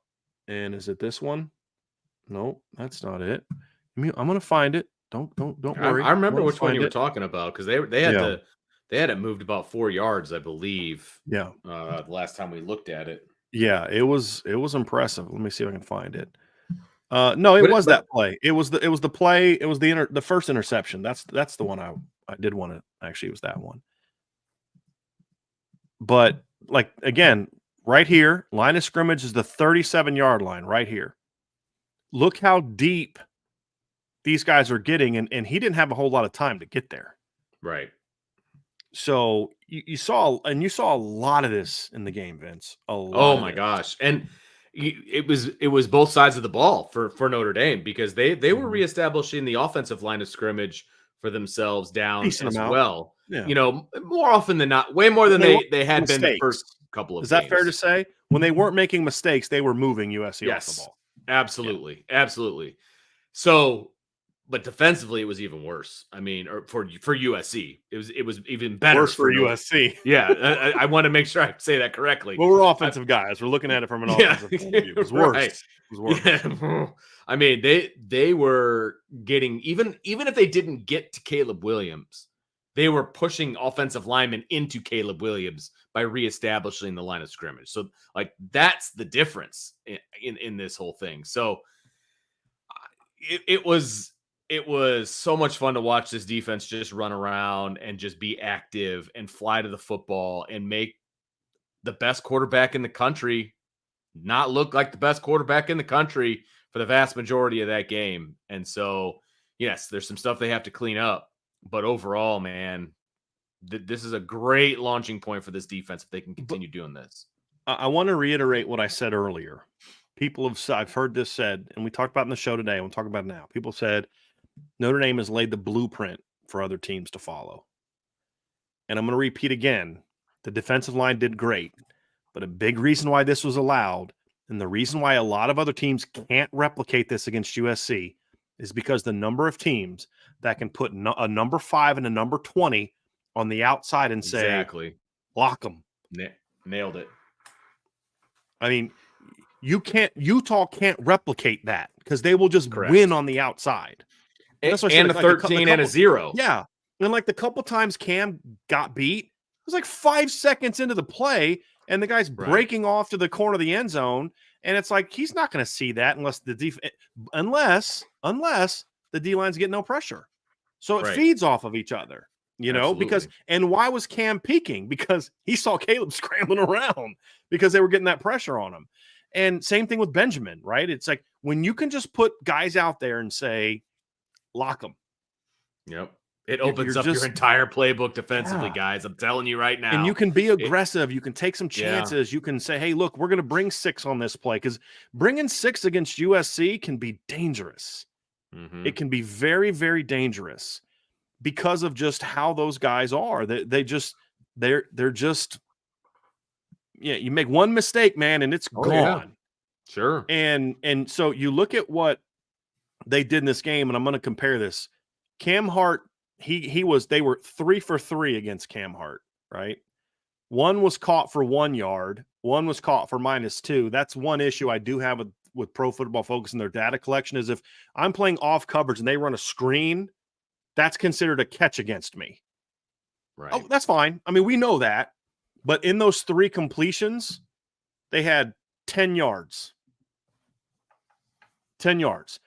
Cam got beat late inside on an in cut on one of the times they didn't have good pressure. Actually had pretty decent alignment there. Benjamin Morrison also gave up 3 completions, Vince, on 6 targets, and they had 14 yards. So when your outside receivers for an offense that does what USC does production-wise, big plays, combined for 24 yards against your outside corners, I don't care who you have at quarterback. You're not going to win. You're not going to win. And so, I mean, it was a really good night in that regard, Vince. Really good night. When your corners can do that, you're going to beat a lot of people. A lot of people. So true. And that's what Notre Dame did. So I was thrilled to see what they did. But that's such a big part of it, is when you can lock up outside, it gives you, as a D coordinator, it gives you so much more you can do. So much more aggressiveness.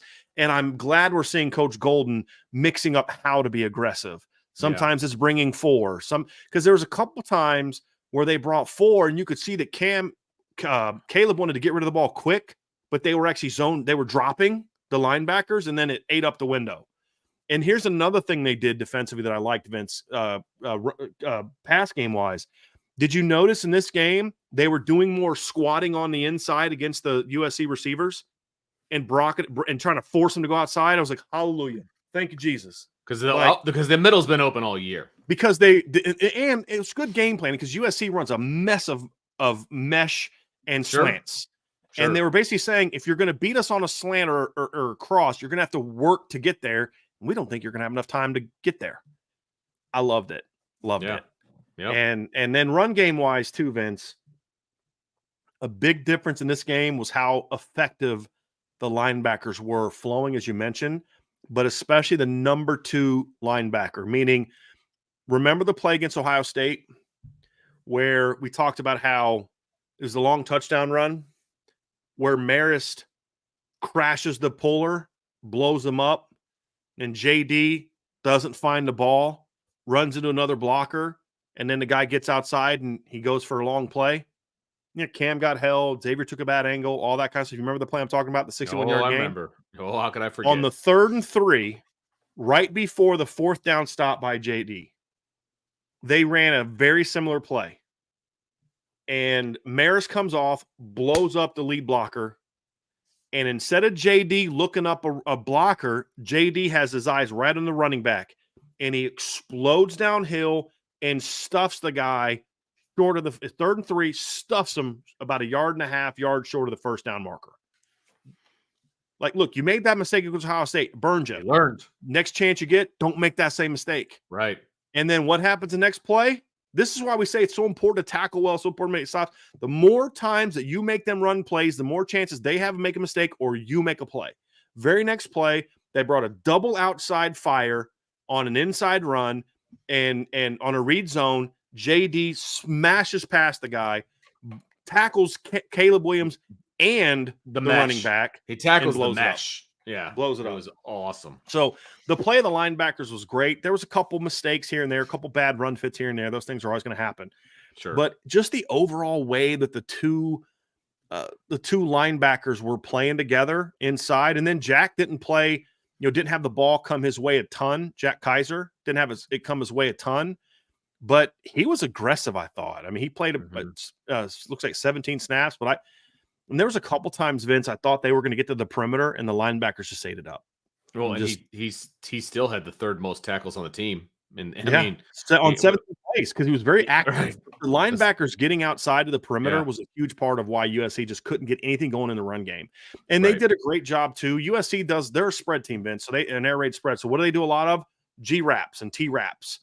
And what Notre Dame was doing is the play side linebacker on those plays, as soon as they saw the tackle pull, the play side guy would crush it, just blow it up. And so the hole was just eaten up. And then that allowed the backside scraper and the front side safety that was coming down to just blow that stuff up. And then, so that's when they kept trying to run that read zone stuff. So what they were doing was they were trying to run that read zone stuff. It was RPOs actually, where, they'll run the RPO. And if they crash it, they're normally pulling and throwing. But that's why Notre Dame taking that inside coverage away on those looks was so good, because you couldn't get inside. But then he's pulling on the RPO and the D line's right there. There's nowhere it can go. I mean, it was a great scheme, and Al Golden did a great job, but they executed it, man. I mean, they physically beat USC's butts in this game. And it was about as good of a team defensive performance as I've ever seen from a Notre Dame team. Honestly, since I've been doing this, one of the best, when you consider the quality of the competition, right? One of the best team. You'd have to probably go back to 2012 to find something better against the quality of this competition. D-line played great. Linebackers played great. Corners played like normal, which is great. You know what I mean? Yeah, and then the safeties probably had their best game there. And not just because of the 3 picks. Take the 3 picks away. First 3rd down conversion. They try to run a ISO pivot on Xavier Watts. He eats it up. Because they did a really nice job with the run. When they would run all that mesh stuff, they did a really nice job of passing off and driving on stuff, so like beating them to spots. But what USC does to teams like that, Vince, is they'll start to run those mesh. And if they see you jumping it like that, they'll pivot and run like a pivot route back outside. Xavier saw it. As soon as that guy planted, Xavier went right on him. But here's the thing. The angle that he took, you remember the play I'm talking about, the 3rd down? The angle that he took, they like to run those pivot nods. So they'll fake a pivot and then go back. But the angle Xavier took, if they tried that, he'd have turned around and run right into Xavier's face. Perfect. Perfect angle, perfect coverage. Read it. I mean, dude, I'm sitting there getting fired up right now. Like, you should have seen me when I was watching. I was like, this is a masterclass of defensive play.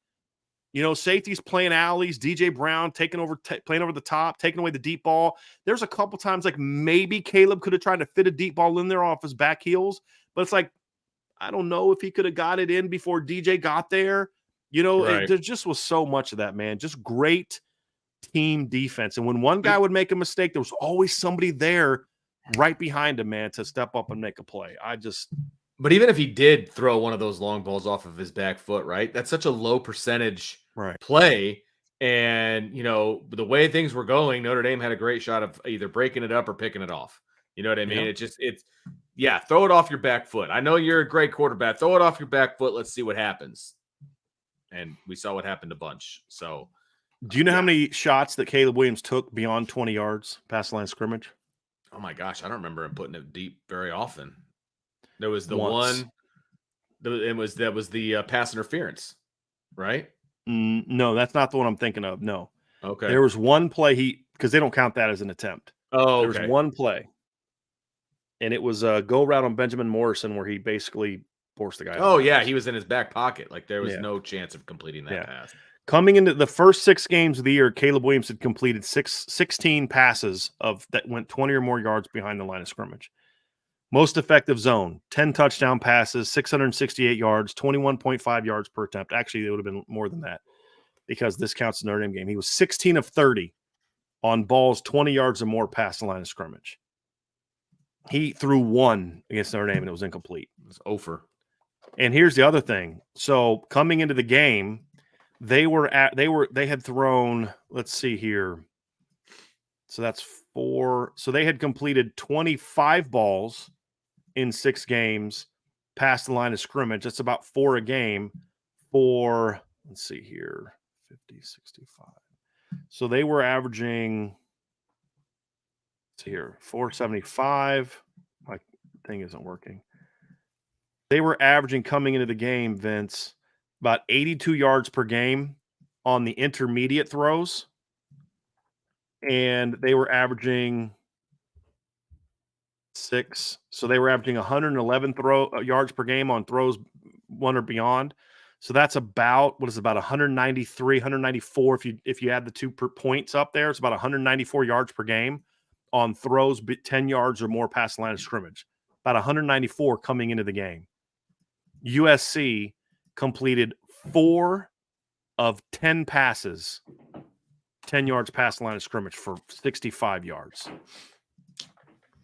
They could not get the ball past 10 yards, man. Right, because he didn't have time to throw it there. Didn't have time. And the coverage was that good. Right, yeah. I mean, that's insane, guys. 194, 63. And a couple of those were with them playing soft coverage on that late second quarter drive. And honestly, a few of those were Caleb Williams just making a play, like throwing a sidearm. There was one blown coverage, the tight end route, backside. Right. Yeah. So, I mean, I'll give Caleb Williams some credit. He made some plays that most quarterbacks aren't going to make because he had a guy right in his face and he kind of threw like a little sidearm deal, whatever. Some of those passes aren't even made, if this is any other quarterback. So, I give credit where it's due, but he had to make those kinds of plays just to complete balls. Yep. And that tells you how good Notre Dame was playing defensively. Yep. All right, Brian, you want to dive into the keys to victory real quick? Yeah. We can just kind of fly through them and talk about whether we hit them or not. Offense or defense? We'll start with the offense. Let's go offense first. So the number 1 key to victory per Brian Driscoll was start fast. And I would say they did that. I mean, they definitely started fast. Yeah, they did it. I give them a check, although a couple of the plays we broke down earlier, Vince, were opportunities to start even faster. Because you had a couple opportunities there where you could have put some points on the board on your own and not needing the defense to give you the short fields. We talked about the offense did some really good things, but your first 17 points, your first 2 touchdowns came off of defensive turnovers. So it was props to the defense. And you had some chances in that game. I mean, your first drive, you did a great job putting that in the end zone. So that's a big check, touchdown, first drive. We broke down that 3rd down play earlier, and why it worked and how important it was. You had to get 7 there, dude. You and I said it. You said it to me, like, dude, you got to get 7 here during the game. He was like, they got to get 7 here. Well, and I said it in between 2nd and 3rd down when they had gotten the 2nd down, and I was like, 3rd and 2, like, you got to get 7 here, man. You got to get 7 here. So, and they did, which was good. I mean, they did do that. So then you come out your second drive, and you have that missed out. You have that miss 3rd and 9, or hold on a second. Second drive, you get a false start on 2nd and 6. Can't happen. Right? No, I'm sorry. That's defense. That happened to the defense. Second offensive series was the play where we broke down to Jaden Gray. I thought that was the throw to Rico Flores. It was the throw to Rico Flores. Your first drive of the game, you ran duo. Audric bounces it for 11 yards. And then the next 3 you go out. You run a quick slide throw to Audric for 4. You run duo, gets nothing, get blown up. And then 3rd and 6, you run that crosser. You've got to take that shot to Jaden Greathouse on that play. And so didn't get points there. Third offensive series, they get you got a field goal, right? So you scored on your second true offensive possession.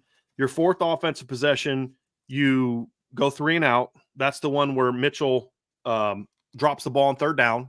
So you had a chance. Yeah. Then the defense plants you, and then they got going.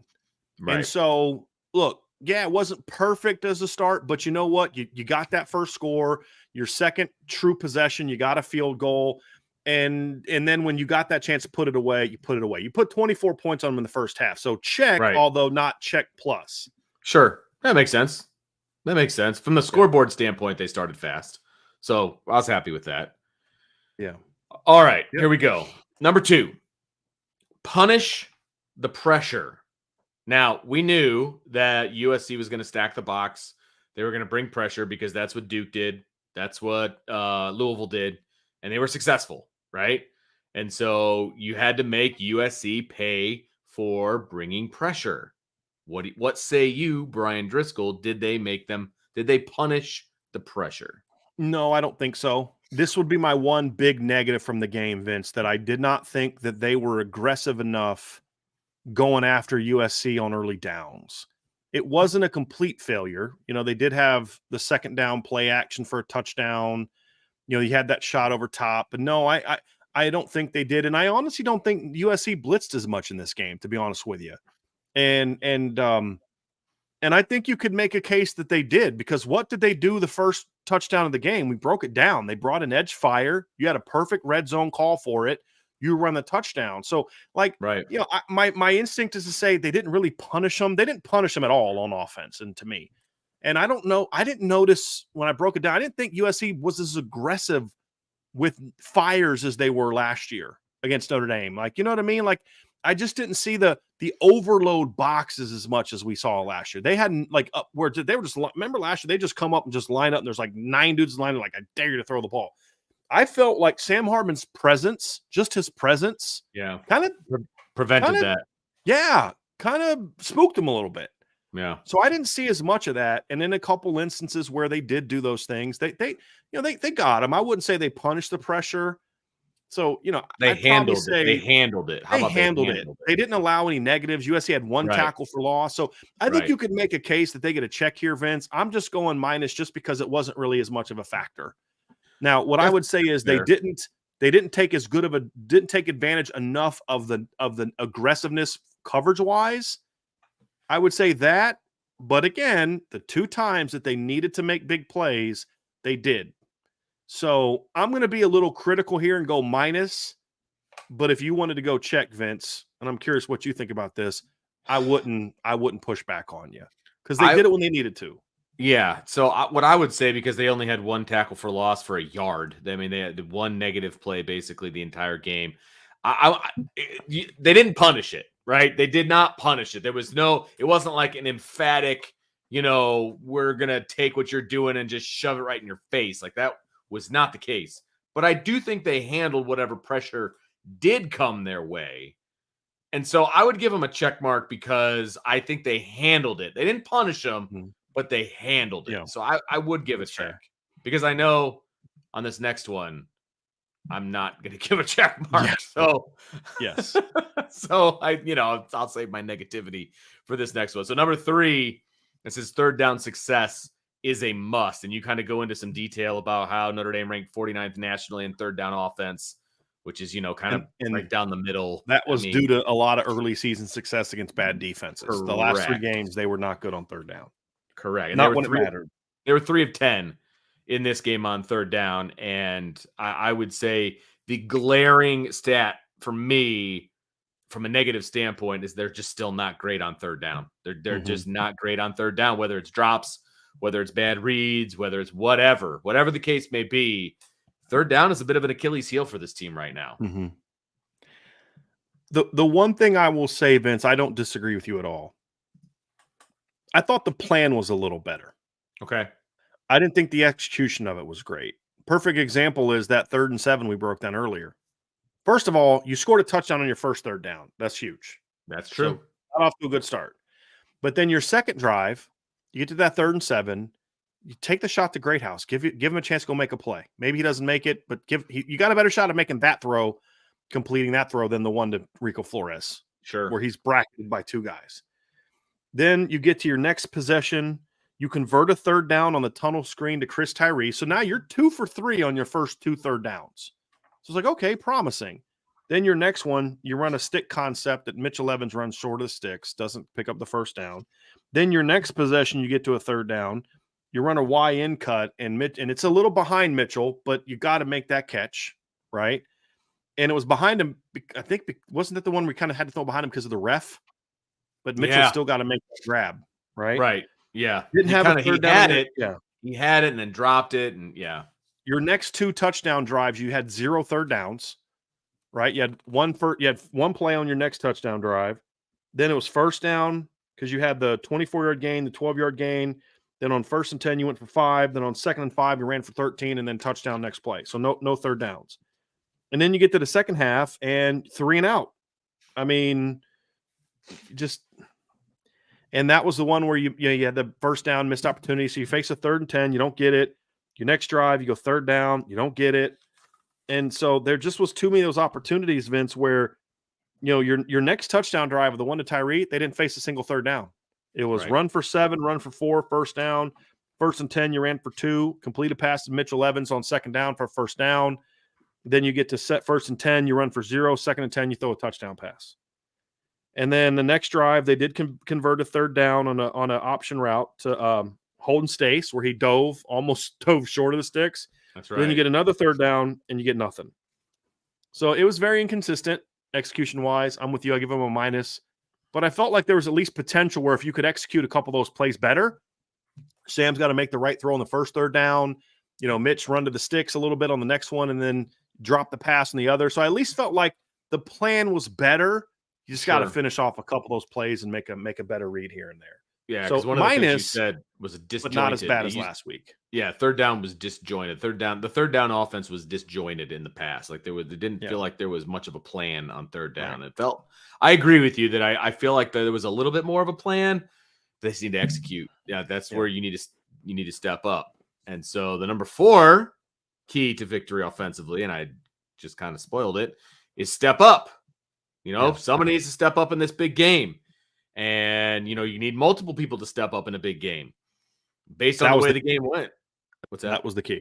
That was the key. It's got to be multiples. It's got to be multiple. And I think that you can put a big old check mark next to this one because multiple people stepped up in this game. Most of them were on defense. Well, this is for offense. This is an offense. Well, that's true. I keep forgetting about it. I keep thinking that's overall. So there were times when guys stepped up. Chris Tyree on the big play, right? On the touchdown play. It's not as big of a check mark as I thought it was going to be because I was thinking like the whole team. But it's still a check mark. I agree. Because they scored when they had to score, and that's big. Let me make my case. No, it wasn't like a check plus, but it was a check. First drive.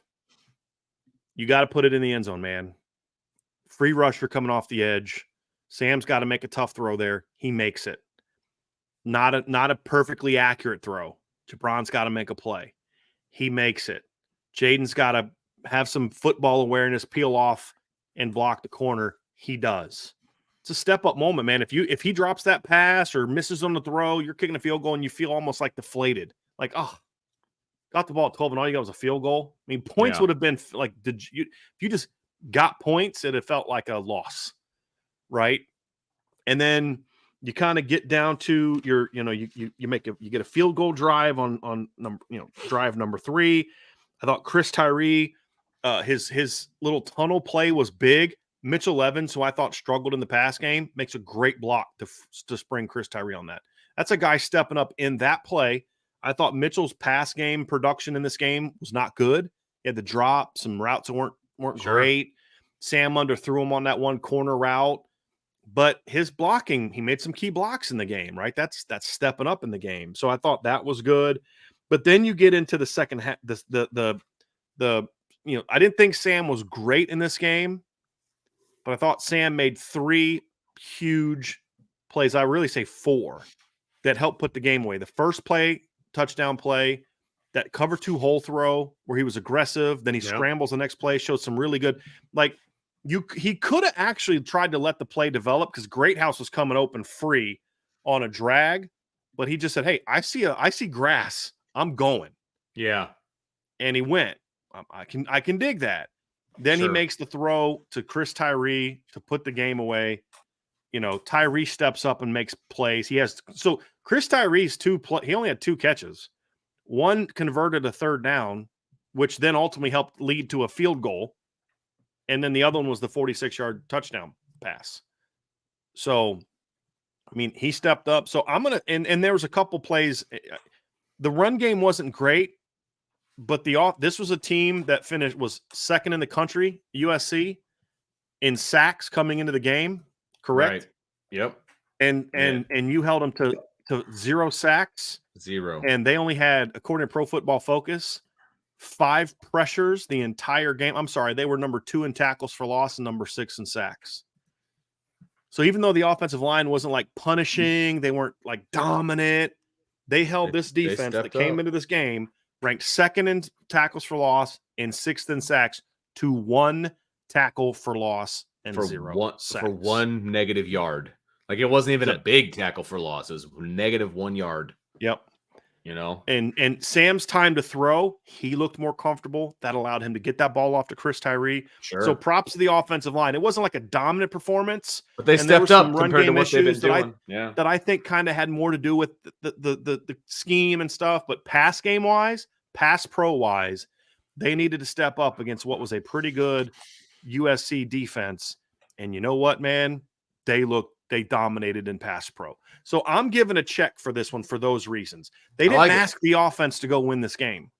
In from the standpoint of, hey, we got to go win a shootout. Once they realized the defense was going, it was, let's not give this kid a short field. When we need to go make a play, we'll make it. And you know what? They made them. Yeah. And props to them. So it wasn't oh my God, what a brilliant performance. But you know what? You did what you needed to do. Guys stepped up. Chris Tyree stepped up in the moment and said, hey, let's put this game away. Great ball by Sam. Great route adjustment by Chris to get to the ball. Got no complaints. No complaints. And the offense didn't go – they didn't pack it in and just start running the ball, when they knew that they had a lead. They weren't conservative. Right, that's what I'm saying. But they weren't making plays that were super dangerous where they might turn the ball over too. So there was a happy medium in there someplace. So what you're saying is they weren't conservative, but they weren't forcing it. Exactly. Thank you. That's great. And Sam Hartman wasn't forcing. Now there's other passes I would have liked to see him make that would not have been forcing it, but he wasn't trying to throw into tight windows, and he wasn't trying to do some things, for the most part. He wasn't doing things that were going to turn the ball over like he did a week ago, right? So he didn't give Caleb Williams a chance to come back in this game with the way that the offense played. So it is a check. Yep. Let's talk defensive keys to victory. This one will be a little more positive overall. Yeah. So let's see how this goes here, right? So number 1, you had. Can I just say something overall? Yeah, sure. Actually, I'll say it at the end, because if I say it at the beginning, it kind of gives it away. But yes, I'll say it at the end. Okay, sounds good. So number 1 was stop the run. And you kind of went into detail about how a Caleb Williams led offense, you would think it would be the opposite. It would be stop the pass, but they've been good in stopping or in running. You had to make them one-dimensional. Yeah. Had to make them one-dimensional. And, you kind of gave the stats that USC was 4-0. They were averaging 192 yards a game. Their last 2 where it was touch and go there for a little while, overtime game, things like that. They were averaging 120 yards a game, 4.2 yards a carry. In this game, Brian, they ran for 103 yards total for 2.8 yards per rush. 2.8. So, and if you look at their two backs combined, so if you take out like there was 44 lost yards from Caleb Williams for losses. If you look at the two running backs, however, the two running backs combined for 73 yards on 19 carries. USC came into this game so even though USC didn't run for a lot of yards coming into the game, they were ranked 55th in yards rushing per game at 168.2, but they ranked 6th in college football in yards per carry at 6 yards a carry. The top two running backs combined, they had another running back came in late. The two running backs combined for 73 yards on 19 carries. That's 3.8 yards per carry. That includes, I didn't take out the 31-yard touchdown run. I left that in there. Sure. If you do take out the third, and I'll explain why that matters. But if you take that out, on the other 18 carries, they averaged 2.3 yards per carry.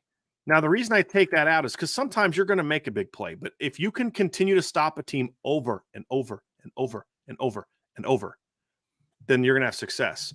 Their receivers are partly why they even got the yards they had. They had Zechariah Branch had 17 yards on 2 carries, and Taj Washington had a 10-yard run on so, I mean, you couldn't get anything going between the tackles.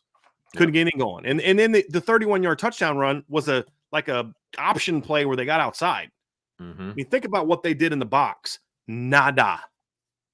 And then so that's point number 1. I go check, you go check, right? Oh, huge check. Yeah. Read the first paragraph to number 2 because these two things kind of tied in. So read number 2, then read that first paragraph because it ties in perfectly why the game plan was so effective and why these two things are such. I mean, these are check pluses. Number 2 might be the biggest check of the night, to be honest with you. This is a check plus.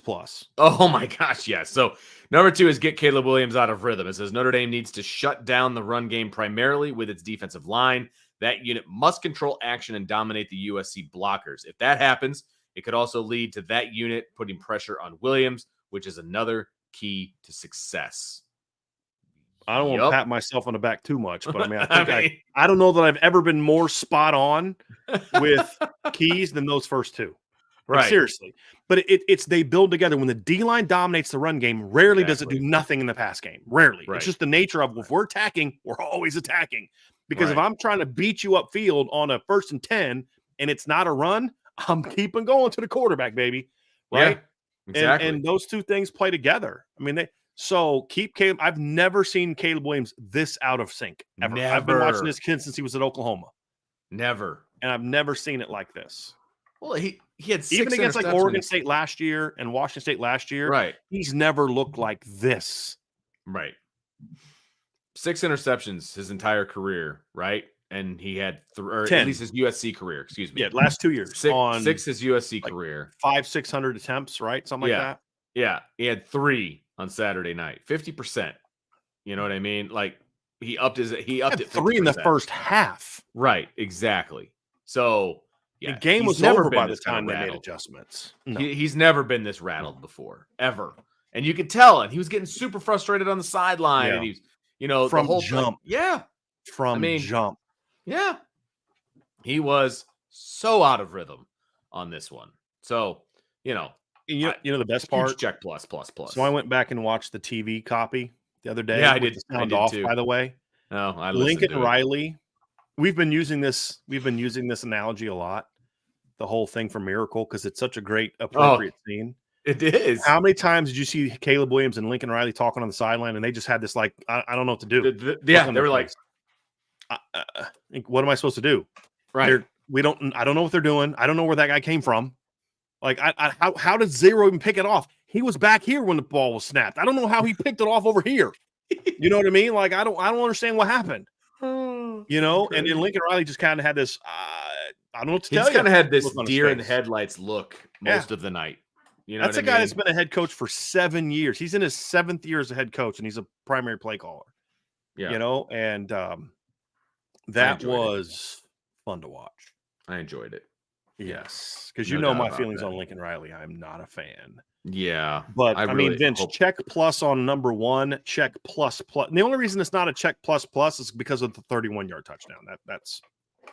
Can't give up that big That's play. the reason why. I mean, can't give up that big play. They didn't That play that one out-leveraged. very well. Yeah, It was actually a really good. I mean, sometimes that's one of those tip of the cap calls. sure. You'd been hitting them, beating them inside, and they just did something to get it outside. They got you out-leveraged. Right. It happens. I mean, how often do you see them run speed option like that? I mean, it's Yeah, I mean, that they stole a book out of Louisville's playbook last week. That's I mean, that's basically what they did. Watching Jack Plummer try to run speed option, which was Yeah. successful, by the way. So it was actually painful. wasn't a speed option. I talked to somebody on the Okay. staff about that. It was basically it was kind of like a pitch, but it Oh, was okay. like because they knew Notre Dame was blitzing off the edge. So it was like let Notre Dame suck in off the edge and then just pitch it outside. So it wasn't like a Gotcha. true speed option. Okay. It was meant to be a pitched the timing whole mechanism. time. Yeah, it was a Gotcha. timing mechanism. He was going to toss Gotcha. it no matter what. All right. And that was kind of what the play that USC did, although Caleb was more prone to if they go Yeah, he wide, could have kept he it. would tuck it. Yeah. Oh, yeah, for sure. That was different than what Louisville did, but similar For concept. sure. Similar Yeah. concept. Gotcha. Well, That yeah. makes sense. But that makes sense based on what they were doing. I mean, it makes perfect Yeah. sense. So, number 3, tackle. Tackling hadn't been good the last few games for Notre Dame. No doubt about it. I mean, frankly, tackling is an epidemic across college football, across professional football, across high school football, but it hadn't been good for Notre Dame. Mm-hmm. I think this is a check, Brian. They made tackles in this game. They made tackles in the hole. They made tackles in the open field. You're going to prove me wrong because it's what you do in this particular case because your memory is better than mine. I don't remember them missing a very obvious tackle in this game like I do in other games.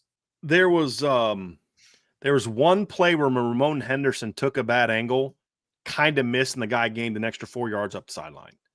Okay. The other quote unquote misses were Riley Mills or Javante blowing up a run and then just not quite being able to make the tackle as the guy went right by them into the arms of someone else and 3 other someone else's. Because they were that kind of plays. They were that kind of misses. And there was a couple obvious misses of Caleb in the backfield. That's where most of it was. Oh, yeah, for sure. I mean, it was that stuff. It wasn't in space against Zachariah Branch. It wasn't those type of missed tackles. But here's the difference between this year and last year. Number one, we talked about it. We talked about it last year. We talked about it during the summer. We talked about it during the week last week. I want to see what the Notre Dame, we didn't talk about this. What would the Notre Dame pass defense look like against USC when it was healthy? No Tariq Bracy last year, no Cam Hart last year. And you lost Cam the game before USC. So it's not like you had 3 games to prepare to not have Cam. You lost Tariq 2 weeks before because I don't think Tariq played against BC either. So there wasn't like time to get used to not having him like you did at quarterback.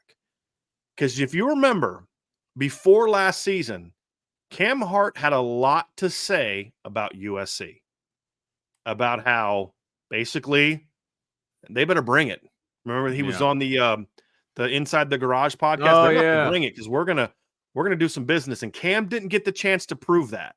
Yeah. So he's been waiting 2 years to get the chance to prove that, and he flat shut. I mean, they shut him down. Yeah. And so to me, when I look at it, Vince, that was such a big part because last year he was scrambling around and finding guys open down the field. And this year he wasn't able to do that. Correct. He wasn't able to see, and the difference was he was able to keep his eyes downfield last year. Mm-hmm. And this year his eyes were at the guys that were in his face. And when he was looking downfield, there was nobody open. Well, I mean, very good point. You go break down the all 22, he's looking downfield and there's nobody there. But the time, to your point, the time he had to look downfield was slim. Yeah. So I'm sorry, Vince. I don't know if you can see this, but it's actually hilarious. You're talking and I can hear you, but you have been frozen for the last 2 minutes. Really? Like, blink, baby, blink. That's hilarious. Well, as I look now, the connection is very low. Okay. Whatever You reason. can hear me and I can hear you, so that's fine. I just thought, and I can see you perfectly, by the way. So, but Cam, I've always said, if you're going to talk in sports, back it up. Yeah, for sure. Cam Hart finally got a chance to back it up against USC, and he did. And he backed it up. He's been backing it up all season, Brian. And but this is, you got to admit, this is a different animal. Oh my gosh, yeah. I way heard different animal. Notre Dame has played obviously against Ohio State and those receivers, and now But USC and these way receivers. different quarterback. Right. 100%. But like, as far as the receiving core is concerned, like, you can make an argument that USC has the higher top end guys, but USC is deeper. I think you can Ohio make that State argument. Well, Yeah. Ohio State, USC plays more. I'll still take Ohio State's 4th, 5th, and 6th receivers over USC's 4th and 5th and 6th receivers because it's Cardinal Tate, it's Brandon Ennis, it's Noah Rogers, it's Keon Gray's, the kid from Arizona. It's those guys. They just don't play them as much as USC. They don't spread the ball around as much. But the other part is Ohio State also throws to their tight end a lot more. That's true. Than USC does. USC barely even Cade plays Stover a tight is part end. of that as well. He even barely plays a tight end. Yeah. Right. Well, he had that one. He was the only guy that really made a big play in the game. He was on that 2nd and 20. He caught that backside seam route where they didn't cover him. But if you talk about usage-wise, yes, USC uses a lot more receivers than Ohio State as far as targets. But if we're just talking like comparing the those type of things, then a little bit different. But bottom line is Notre Dame secondary has played very, very well against both sets of receivers. Yes, very well. Well, and the difference here is they did a lot better against the slots in this game. They weren't giving up those free releases that they were inside. They were doing a much better job with that stuff. But here's the other biggest difference. Kyle McCord was able to get a lot more comfortable in the pocket than Caleb Williams was. Yeah, that's the difference. Yeah, that's a good point. And that's really part of that scheme. You did not turn your D-line loose against Ohio State. You did against USC. That's one of our biggest complaints. Because here's the crazy thing. Talk about stepping up in big moments. You have to look at it this way too, Vince, is Notre Dame has been at their best pass defense, I would argue, against the 2 best quarterbacks they've played this year. And I mean, no disrespect to Kyle McCord. He did a heck of a job making plays in that game. I'm just saying, like, Caleb Williams and Riley Leonard are better quarterbacks than him right now. Sure. They played better against those 2 guys than they did Ohio State and Kyle McCord as far as getting after the quarterback. Yeah. And making plays in the pass game. So props to them. And then, of course, I thought they did a great job against the best receiving core in the country on the outside. They gave up some big plays when it mattered. And that's what really, I mean, look, they only caught this many balls and it was, but they made, Emeka made plays when he needed to. That was the difference. And that's why they won that game. They never gave USC's guys a chance to do that. And that was the difference. So again, you're going to run your mouth. I'm all for it. I talked a lot of trash. You better back it up. And the secondary has been doing that all year, and they did that against USC. And that's the best pass game they're going to face this year. Combination of quarterback, receivers, scheme, and they shut it down. So, when you look at key number 3, Vince, and you talk about tackle, that was a big part of why you shut it down, man. And then Caleb was making plays early, but after like late second quarter and into the third quarter, they were getting to him because there was always like he would make one guy miss and there was just somebody else right there to swarm him. That's the difference. Where last year's like one guy'd come and then another, or one guy'd get free and he'd make that guy miss and everybody's chasing. In this game, however, he would make a move and there was just somebody right there to take him. He couldn't even get out of the pocket in the second half. And that played a big reason, and that's a big reason why he was never able to get into rhythm. And again, I've been watching this kid since he was a freshman at Oklahoma. He's a phenomenal talent. That's what I say, he's overrated. No, he's not. No, he's really good. This guy's special. Yeah, he's really good. It just speaks volume. When you say overrated, you're kind of diminishing the job that the Notre Dame team did, right? Like it was a masterclass defensively. And the tackling was a huge, because you could do everything that you did on Saturday. You could do the same exact thing. But if your tackling is like it was in recent games, they still would have gone down and scored on you. Because those plays, and what do we say too, Vince? You can't let the receivers catch and get going. Here's another set. The Irish have to do a good job bringing down the backs at first contact, and they absolutely must limit yards after the catch in the pass game. They did. Check and check. Yeah. Check and check. I mean, they absolutely did that. I'm actually going to go look yards at after this catch real quick, Vince. I want to see what their yards after catch was in this game, because that's going to be an interesting statistic. I'm not quite sure what it is. And I know Pro Football Focus does it's yards after I think they do yards after catch, not yards after contact, but I'm actually going to go look and see what this was. See, do they have yards after contact? 106 is what they have. Is yards after, what's it say? Yards after the catch or yards after contact? Let me go see what their particular. I mean, they only had 199 yards total. Right. So yards after the catch is what they have. So that's catch and run 5 yards. Right. So that's not even yards after contact. So I'm actually here's an example, Vince. Against Colorado, they had 230. Against Arizona, let's see what they did against Arizona. 86. They only threw the ball, only completed 14 passes. So a lot more. Let's see some previous games. Were they off that week? Against Arizona State, 138 on 21 completions. So they kept them in. They did a pretty good job of keeping them in check in that regard. It doesn't say anything here about yards after contact, though. It's less than 5 yards per reception. So, I mean. So like the game against Arizona, as I said, they only had 86, but it was like it was the average of per catch was 6.1. Against Notre Dame, the average of yards after the catch per reception was 4.6. Right. That's the difference. Yep. You know, so when you look at that, like Colorado was 7.7, Arizona State it was 6.6. So yeah, they did a good job with that. Very good job with that. I'm trying to see if there's yards after contact, and I don't see anything. But just watching it, the reality is there wasn't a lot after catch.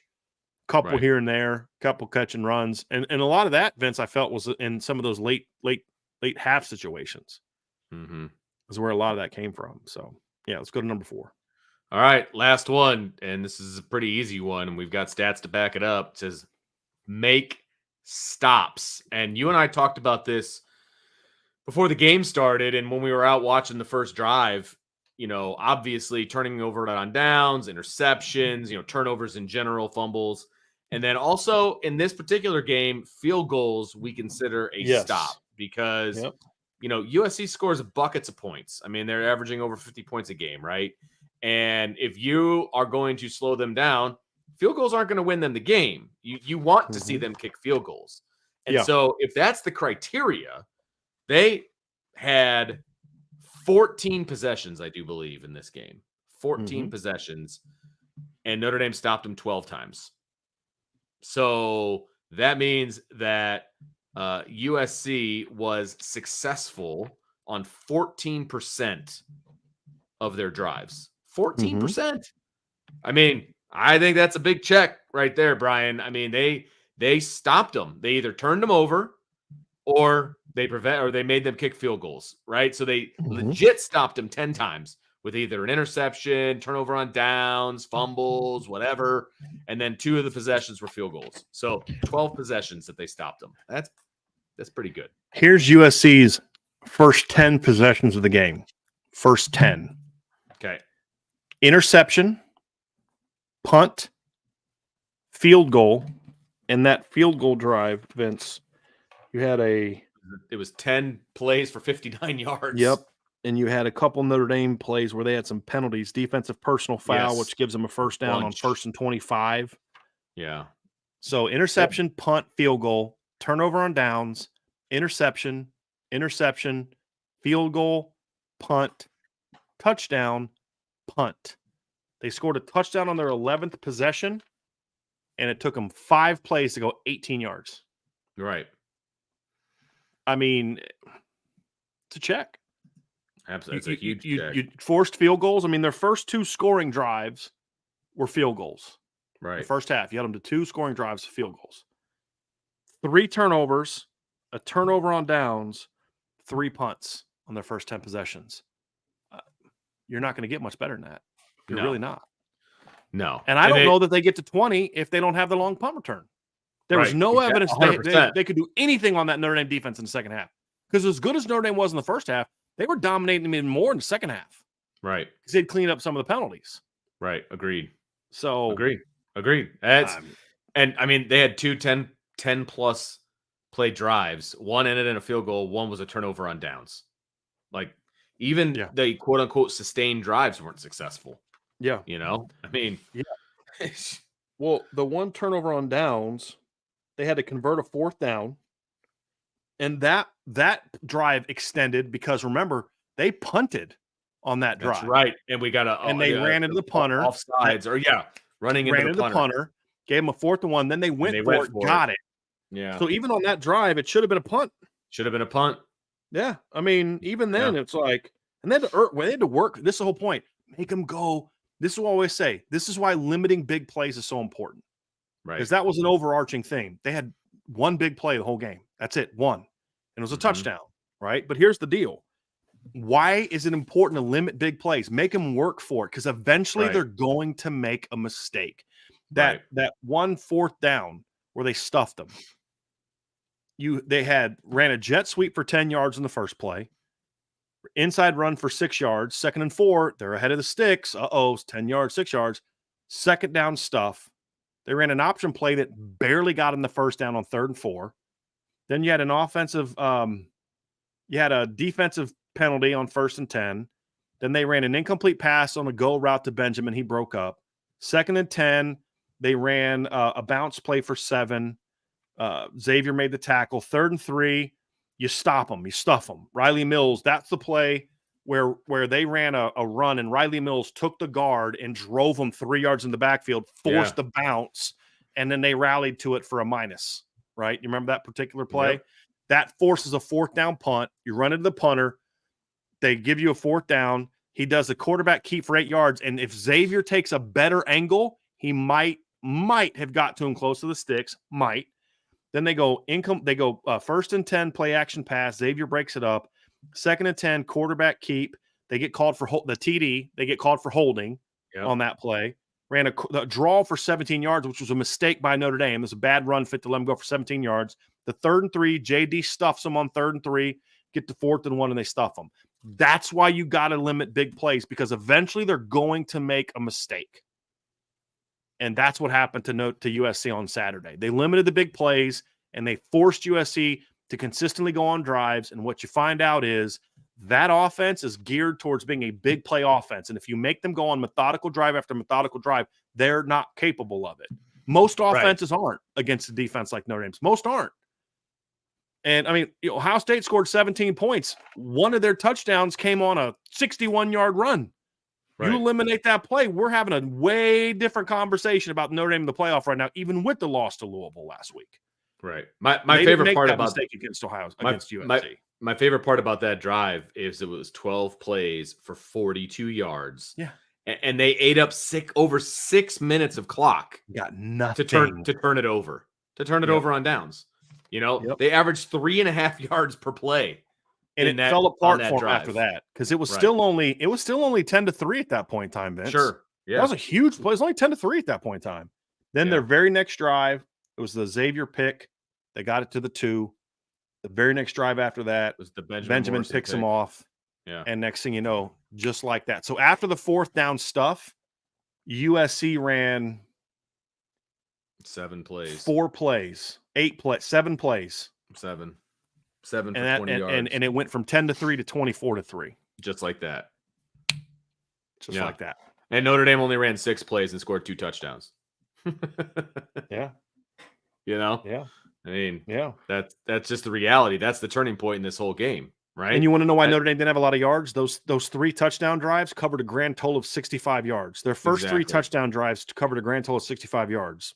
Right. Because the defense gave them great field position. Their last touchdown drive was more than the first 3 touchdown drives combined. It was 6 plays for 68 yards. So, yeah. So I think it's a big check mark there for that last one, Brian. Agree. So what I was going to say, Vince, is I don't know that I've ever had a keys to victory that was so, like, they nailed it. I don't want to say spot on, because that makes it seem like it's not predictive. It's, you're a football coach. You look at this offense, you know what they want to do. This is how you stop it. What I mean is, like, I've never seen a Notre Dame team just nail those 4 keys so well. And it wasn't just checks. It was check plus, check plus plus, check plus, check plus plus. I mean, it was as spot on as you're going to have when Yeah. it comes to that. It was Yeah. really, really, really impressive, man. Because a lot of those things were things they needed to clean up, Yeah. over from the last 3 games. You know what I Oh, mean? yeah. And they did. Well, and the tackling stuff has been something that they needed to clean up since Yes. week 0, Yes. 100%. and they did it. Did a great job of it.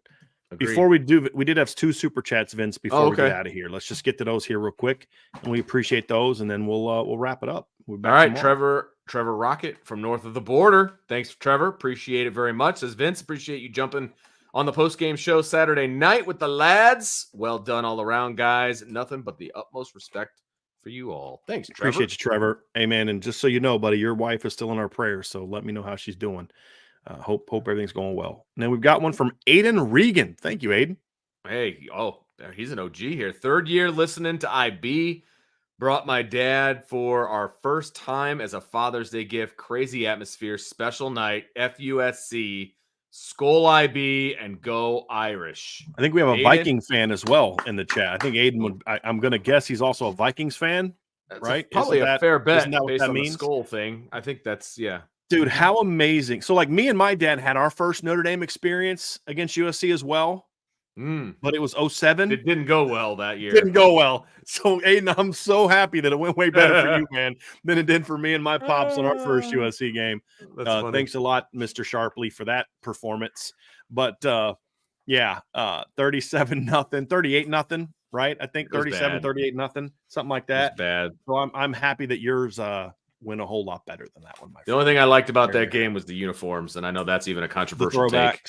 Yeah. Well, just because I thought they were kind of ugly for now, modern times, but like, sure, I love the sentiment of the throwback to exactly. like when major league teams, and I don't know if they still do this, but when I would watch, they would have the throwback where they'd wear like the 1900s uniforms. Those are awesome. And like, I would never want to wear those ever. Like, they're hideous for like modern times, but they're awesome for that one game. Correct. You know what I mean? Like, really 100%. cool for that one game. The old timey stuff. I love it. Yeah. I love it. Yeah. So that's going to do it, buddy. Why don't you take us out of here? All right, guys. Hey, thanks for joining us for another edition of IB After Dark, a Monday evening edition. And for our Upon Further review, these are always the good ones to review. I'm telling you right now, the ones that Notre Dame wins, I like reviewing those. I was so fired up tonight, man. 2 days still late, and I'm still getting excited. And seriously, no doubt about it. I mean, yeah, exactly. So I was watching during my break at school today, and I'm texting Brian, this is great. But anyway, so make sure you hit that like button, that subscribe button, that notification bell, because normally we do these on Sundays, and now it was Monday. So, got to be notified, folks. And then make sure you, give us a 5-star review, leave us a review, whatever. That'd be great. That'd be a lot of fun. Share with your family and friends, everybody. So we want to thank you guys for joining us on Monday evening. And I will do that, Tyler. It's time to get some shut-eye because these kids aren't going to suspend themselves tomorrow. So for Brian, I'm Vince. We'll talk to you next time on the Irish Breakdown Podcast. Woohoo!